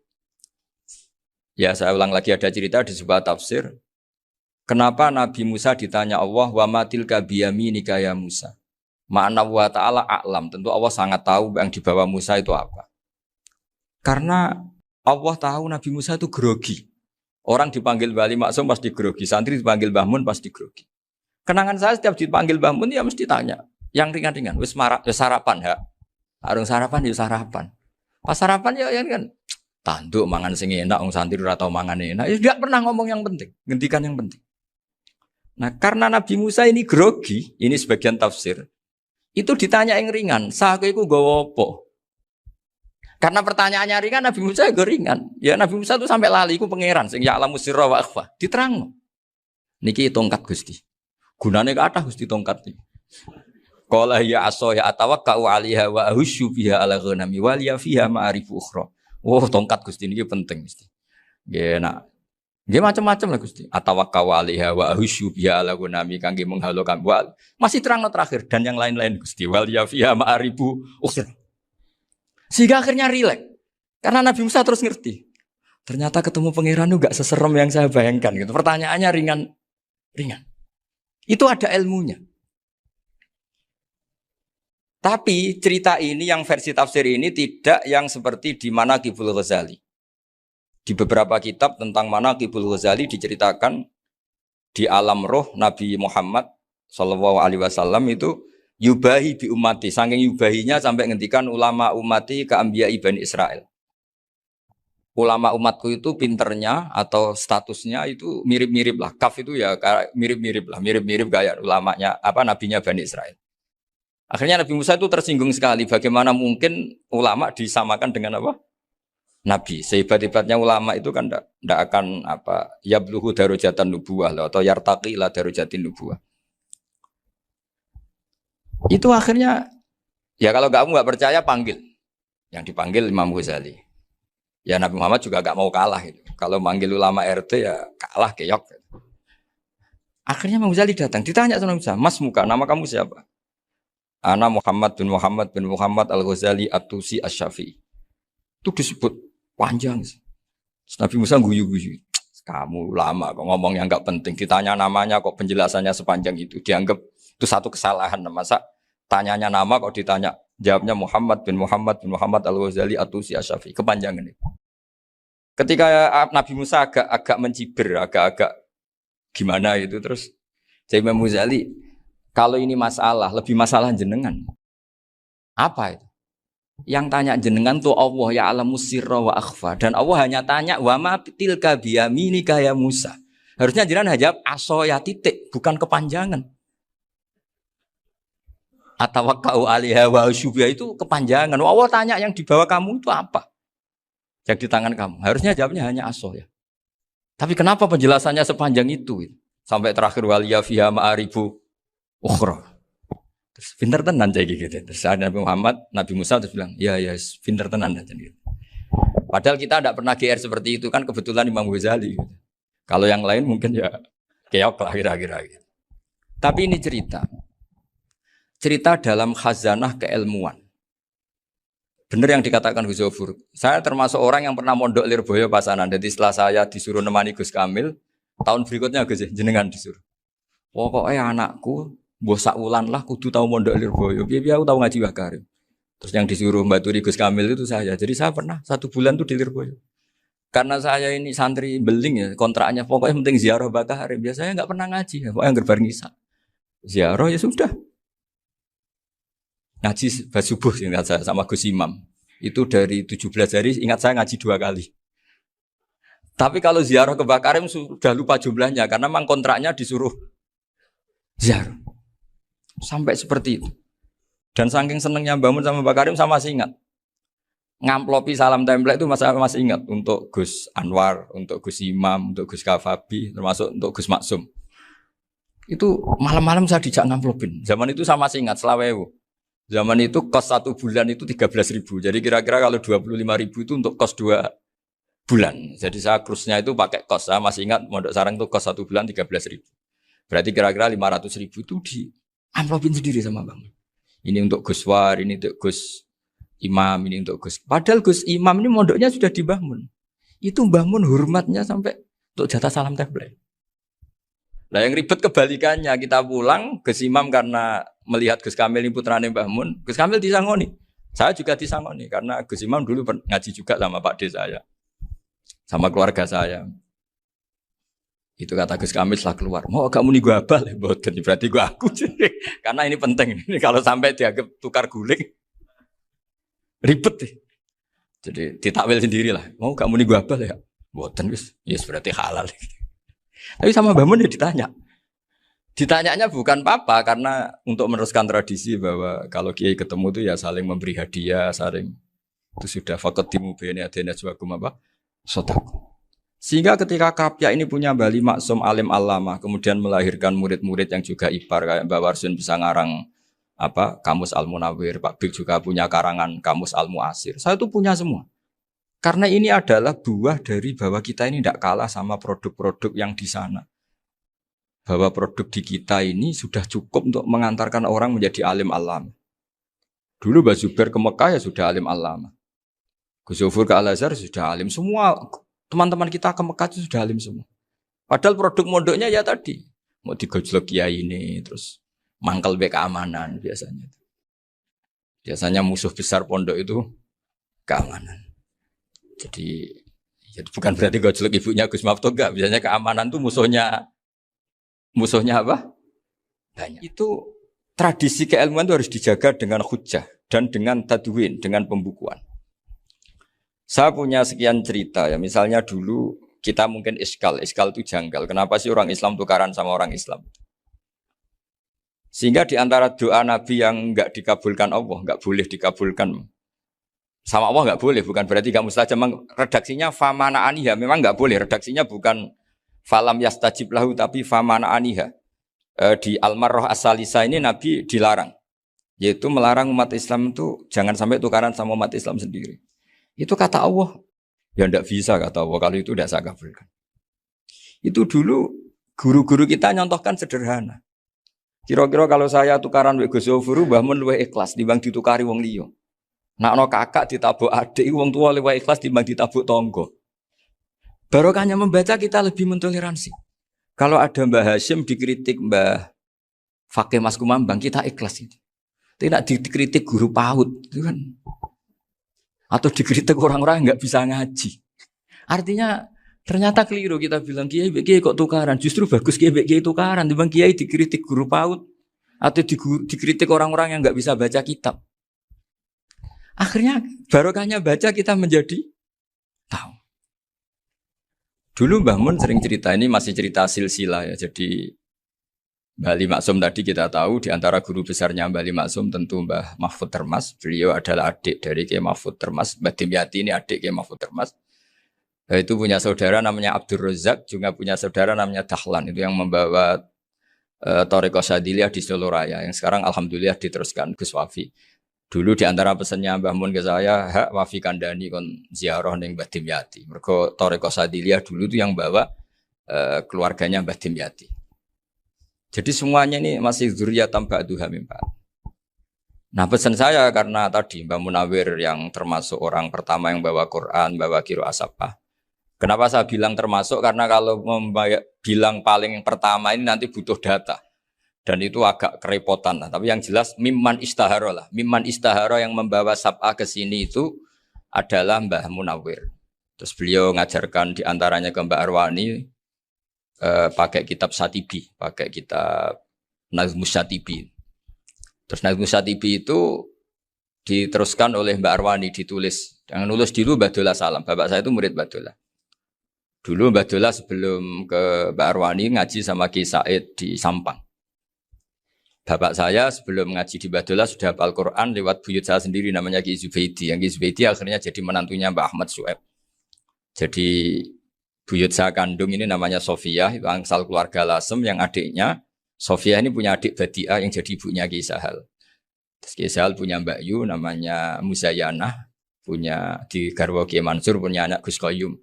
Jadi dulu ibu saya, ibunya Gus Sofur, ibunya Pak Maftu itu semuanya di Lasem. Karena saya dari keluarga Gen ya Lasem, dari keluarga sanad guru ya Lasem. Tapi Lasem Bahdawi itu dulu ngajinya di Mbah Umar Harun di Sarang. Nah, Mbah Umar Harun ini menangi Sayyid Ahmad Zaini Dahlan. Sayyid Ahmad Zaini Dahlan ini punya cucu keempat yang hidup di Sedan. Terus makamnya di Lasem. Namanya Habib Haidar. Itu yang nulis biografinya Mbah Maksum. Mbah Maksum bukan Bali. Biografinya Mbah Maksum. Itu ditulis oleh Habib Haidar. Namanya Haidar bin Hasan bin Sodaqoh bin Ahmad Zaini Dahlan. Nah, Habib Haidar ini menantunya Sayyid Hamzah Sato. Hamzah Sato itu Hamzah bin Abdullah bin Umar. Itu kakaknya Sayyid Abi Bakar Sato, Sohibul I'anah. Nah, Sayyid Umar ini yang dulu ngajari mbahnya Mbah Mun namanya Ahmad bin Su'eb. Nah, di antara ajarannya adalah baca kitab-kitab kecil yang bisa dihafal. Dibawalah ke sarang jadi metode muhafadzah. Tapi kemudian lama-lama oleh pondok itu jadi syarat kenaikan kelas. Dulu gak ada muhafadzah untuk kenaikan kelas ya, supaya orang alim itu harus hafal. Lama-lama dipakai syarat untuk muhafadzah. Jadi semua ini sanad harus kita ingat supaya kita bisa menjaga tradisi. Termasuk tradisi ini kiai seneng jagungan, terus ngomong penting. Itu juga sanad. Setahu saya Mbah Mun itu kalau ketemu bapak ya guyon terus. Saya punya kenangan tuh yang dulu agak iskal tuh begini. Ada isu lah, entah isu entah hoax entah apa, ada kaji itu agak beling itu, pokoknya beling lah. Seneng siapa itu, rondo lah apa. Pokoknya beling. Ketika Mbah Mun dilaporin tamu, kalau kaji itu beling sama rondo itu. Mbah Mun tanyanya lucu. Lu ayu no cung. Wahyu banget Mbah. Wahyu. Itu bapak juga bakas ayu nih. Dulu saya sekali ini kiai kok bakas wong ayu, bakas budine barang lah kira-kira gitu. Tapi setelah saya tambah alim, tambah ngerti itu, kata bapak gini, ya apik bakas ayu hak timbang iya no malah qadzaf. Ternyata seni. Sekali Mbah Mun atau bapak bilang, "Waji kok zina kaji," maka larinya ke qadzaf.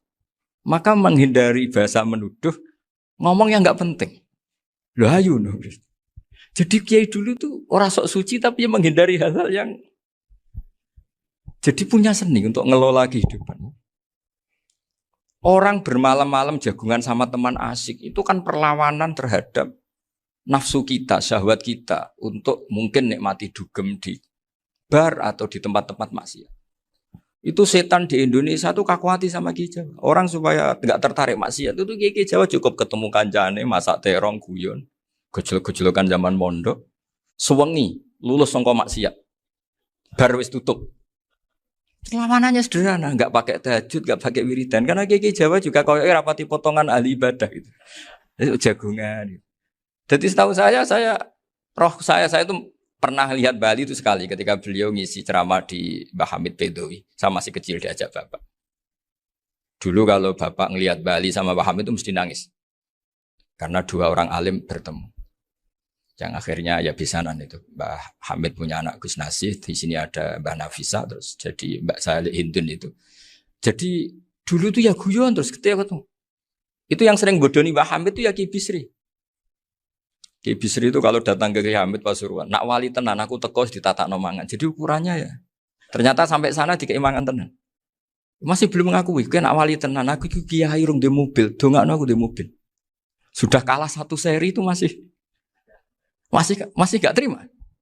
Lalu itu Mbah Hamid akhirnya berdoa, ayo monggo, mungkin-mungkin Ki Bisri gak ada mobil. Itu setelah didoain masih tanya, mereknya apa merek? Itu Mbah Hamid jawab, yo paling Holden itu, paling Holden. Itu nyari mobil itu ya adalah dapatnya Holden. Suatu saat Mbah Bisri diundang Mbah Hamid gak dikasih bisar, karena utangnya sudah banyak Mbah Hamid. Mbah Bisri ini utang doa tadi. Itu ya gak dikasih besar. Ya gak mau kesang apa-apa kelambimu kayak aku.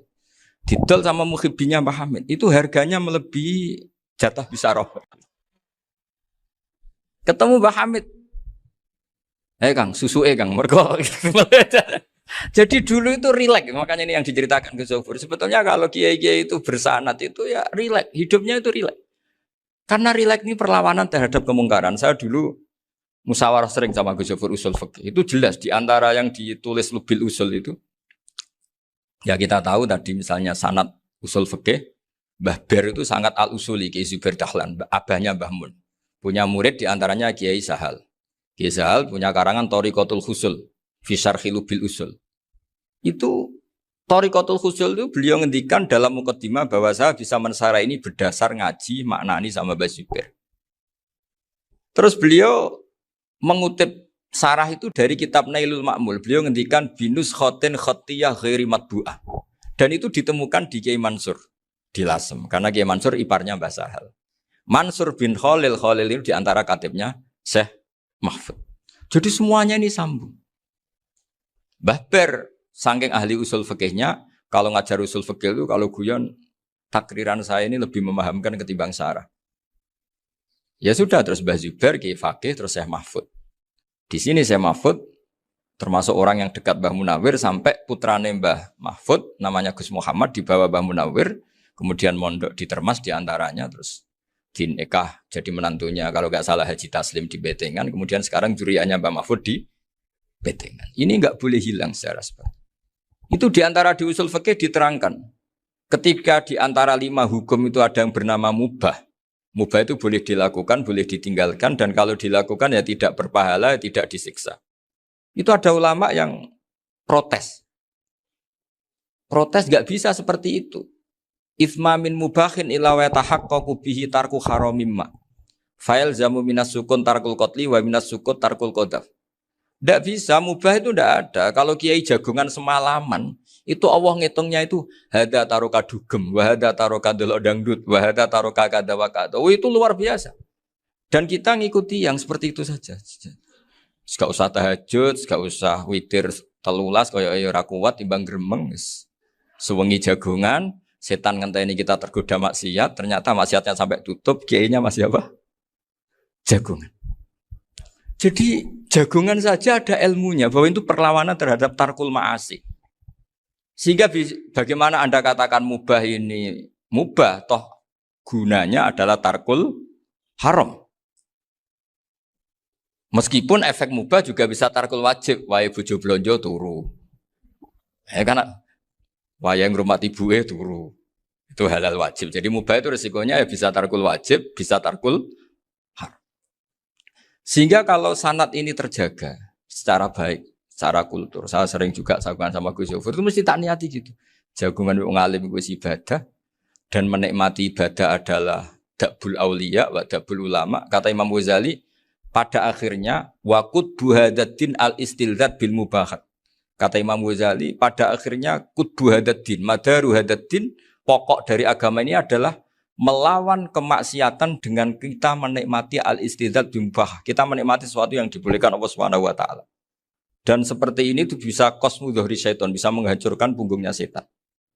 Karena kalau melawan setan dengan ibadah ini kadang kita capek selain isra potongan.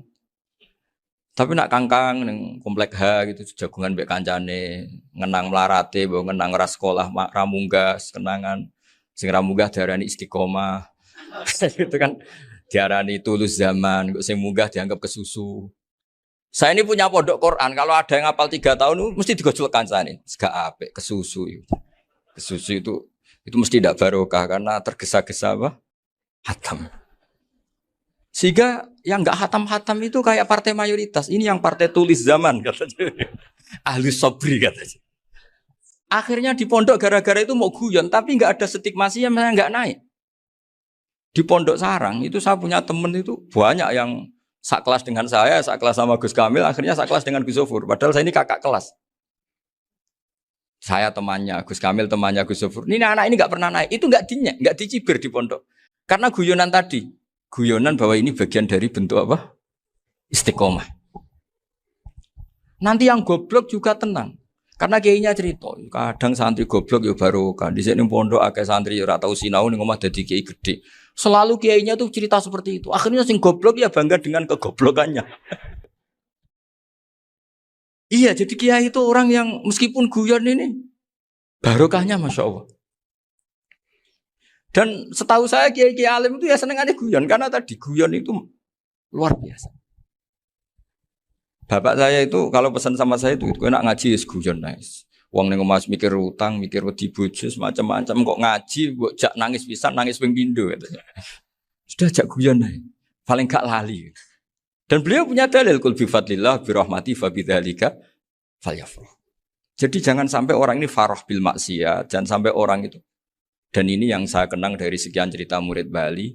Mbah Ali Maksum ya senengane guyon. Gojol-gojolkan mbek santri guyon. Ini saya maklumatkan ke semua santri beliau bahwa ini bukan sekedar guyon, tapi al-istilzat bil mubahat. Ini adalah perlawanan terhadap setan karena banyak orang bisa senang tuh kalau nunggu maksiat. Ini bisa senang dengan sesuatu yang tidak maksiat. Itu kayak apa hebatnya? Makanya Nabi itu kalau ketemu sahabat ya sering ngendikan yang ringan-ringan. Ya Umar ma'afalan duher jong mana piye ijek. Kalau ketemu anak kecil ya. Nanti ketemu yang tua-tua yang sudah nggak bisa mikir, ya cerita-cerita saya mohon sekali murid-murid kerap ya. Jangan hanya ngaji fikih. Kalau hanya ngaji fikih itu posisi Abu Hanifah itu seakan-akan nyun sewu orang yang sangat tidak ahli hadis. Karena beliau di situ kelihatan kalah sekali dengan Imam Syafi'i. Apalagi di perdebatannya Muhammad bin Hasan Asy-Syaibani dengan Imam Syafi'i itu kelihatan sekali betapa Abu Hanifah itu orang yang nyun sewu ditinggalkan dalam ilmu hadis. Sampai beliau hanya dapat gelar min ulama ahli ra'yi, termasuk ulama yang kuat logikanya. Juga harus baca kitab-kitab seperti ini. Ternyata di balik Imam Syafi'i mukhalif pada beliau di bab-bab fikih, perilakunya sangat hormat. Sampai beliau tuh kalau tawassul ke kuburannya Abu Hanifah. Dan beliau ngendikan an-nasu fil fiqhi iyalun ala Abu Hanifah. Semua orang yang ahli fikih itu masih anak buahnya Abu Hanifah. Saya berkali-kali cerita, mazhab Syafi'i itu alatut tadhir hanya 2, yaitu alma wa turab. Abu Hanifah nambahi wanar. Alasannya Abu Hanifah, orang mukmin yang dosanya banyak itu dibakar di neraka. Dan alasannya Allah litadhirihim, untuk mensucikan mereka. Jika pikirannya Abu Hanifah, an-nar itu min alatit tadhir.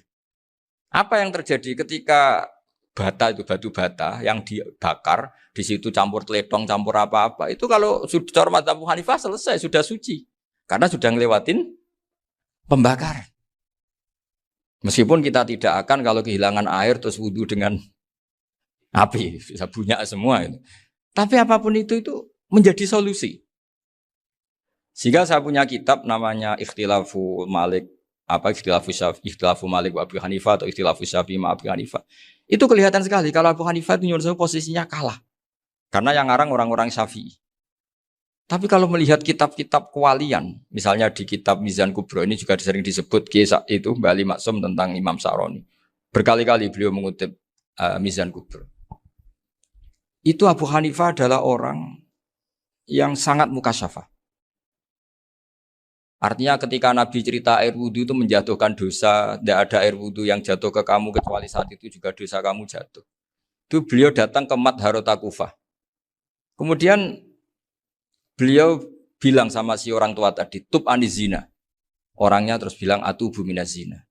Ada lagi pemuda datang dibilangin tub an ukuki walideka. Terus bilang tub tu an ukuki walidaya. Sampai yang terakhir ada tub an simai alatilahwi atau an samai alatilahwi. Terus tub tu an samai. Ketika orang itu ditanya, kenapa engkau begitu tahu dosanya apa? Saya tahu air wudhu ini menjatuhkan apa. Jadi kira-kira kalau zina mungkin ya batang babi lah. Kalau hanya sekedar melihat bak-bak mungkin ya curut atau tikus lah kira-kira gitu. Nak dulu dulu ya mungkin ya tikus cilik gitu. Nak dulu suwi ya tikus werok itu atau apalah. Pokoknya beliau itu tahu. Tapi anehnya Abu Hanifah apa? Setelah itu dia nangis minta mukasafahnya ditutup. Ya Allah, saya ini mukasafah kok malah menjadi tahu sawatil mukmin. Padahal aturan syariat jenengan man satara musliman satarahu, bahwa enggak baik melihat jeleknya orang mukmin. Minta ditutup. Makanya saya ini bangga ada mukasafah. Makom yang kita sampai sekarang tuh makom setelah Abu Hanifah mukasafah. Jadi Abu Hanifah repot-repot mukasafah, minta makomnya ditutup tidak menjadi mukasafah. Dan alhamdulillah kita sudah tidak mukasafah sebelum minta ditutup. Jadi kita ini keren. Keren karena aturannya itu man satara musliman satara huwa, yang tidak tahu aibnya orang muslim maka Allah akan nutupi aibnya di akhirat. Dan kita alhamdulillah barokahnya tidak mukasafah, tidak ngerti aibnya orang mukmin. Jadi kita harus pakai patokan ilmu. Saya ulang lagi, kita harus pakai patokan. Makanya saya tahu betul ketika Kiai Hamid Pasuruan, beliau dulu ngaji Jamul Jame, ngaji Juman, Bali Maksum di sana sama Gus Habib, sama Gus Muhammad bin Mahfud. Termasuk mbah saya kandung dulu Kiai Sidik. Mbah saya yang dari itu juga ngaji di Termas. Bapak saya dulu Kiai Nur Salim ngaji di Buyut Baiti. Dulu itu kawin juga sederhana, Kak, cerita Gus Sofur. Jadi bapak saya kandung itu Kiai Nur Salim itu ngaji di Mbah Baiti. Mbah Baiti itu adik kandungnya buyutnya saya dari ibu. Nah, Mbah Baiti itu teman akrabnya mbah saya namanya Kiai Nur Sam, Mbah Nur Sam. Singkat cerita terus Nur Kiai Jorabin arah-arah bekno itu. Setelah bapak saya ke Badullah mau ditawarin jadi mantu, kata bapak saya kula pun dipek mantu Mbah Baiti. Akhirnya dapat ibu saya itu. Karena ibu saya itu cucu Mbah Baiti, cucu lambung. Jadi mbahnya ibu saya itu Mbak Yunya Mbah Baiti. Namanya Mbak Sofia tadi yang dapat Mbak Idris itu. Yang Mbak Idris ini bin Umar. Ya Mbak Umar yang mbahnya Mbak Hamid. Hamid bin Abdul bin Umar. Kalau bahasa itu Fatimah binti Idris bin Umar. Dulu kecilnya Mbak Idris namanya Abdul Khalik. Kalau kecilnya Mbak Hamid namanya Abdul Mukti. Kalau kecilnya Mbah Maksum namanya Muhammadun kalau nggak salah. Dulu itu orang dulu itu namanya dua-dua karena diganti ketika musim apa? Haji. Jadi ini terjaga. Sehingga tidak ada ceritanya kiai-kiai yang jagongan kemudian santrinya itu yang agak-agak khawatir. Kiai kok sungi-sungi jagongan, gak tahajud, gak duha, itu tidak ada.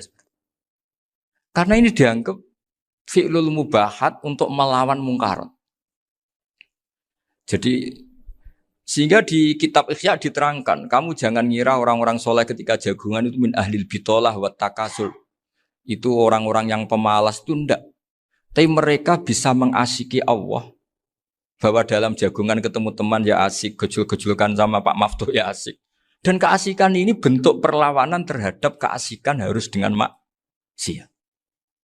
Itu kayak apa kalau kita ngaji sampai seperti itu. Termasuk tadi yang diceritakan Pak Maftuh kitab Hunyah. Semoga beliau cerita juga pernah belajar. Saya pernah belajar kitab Hunyah khatam.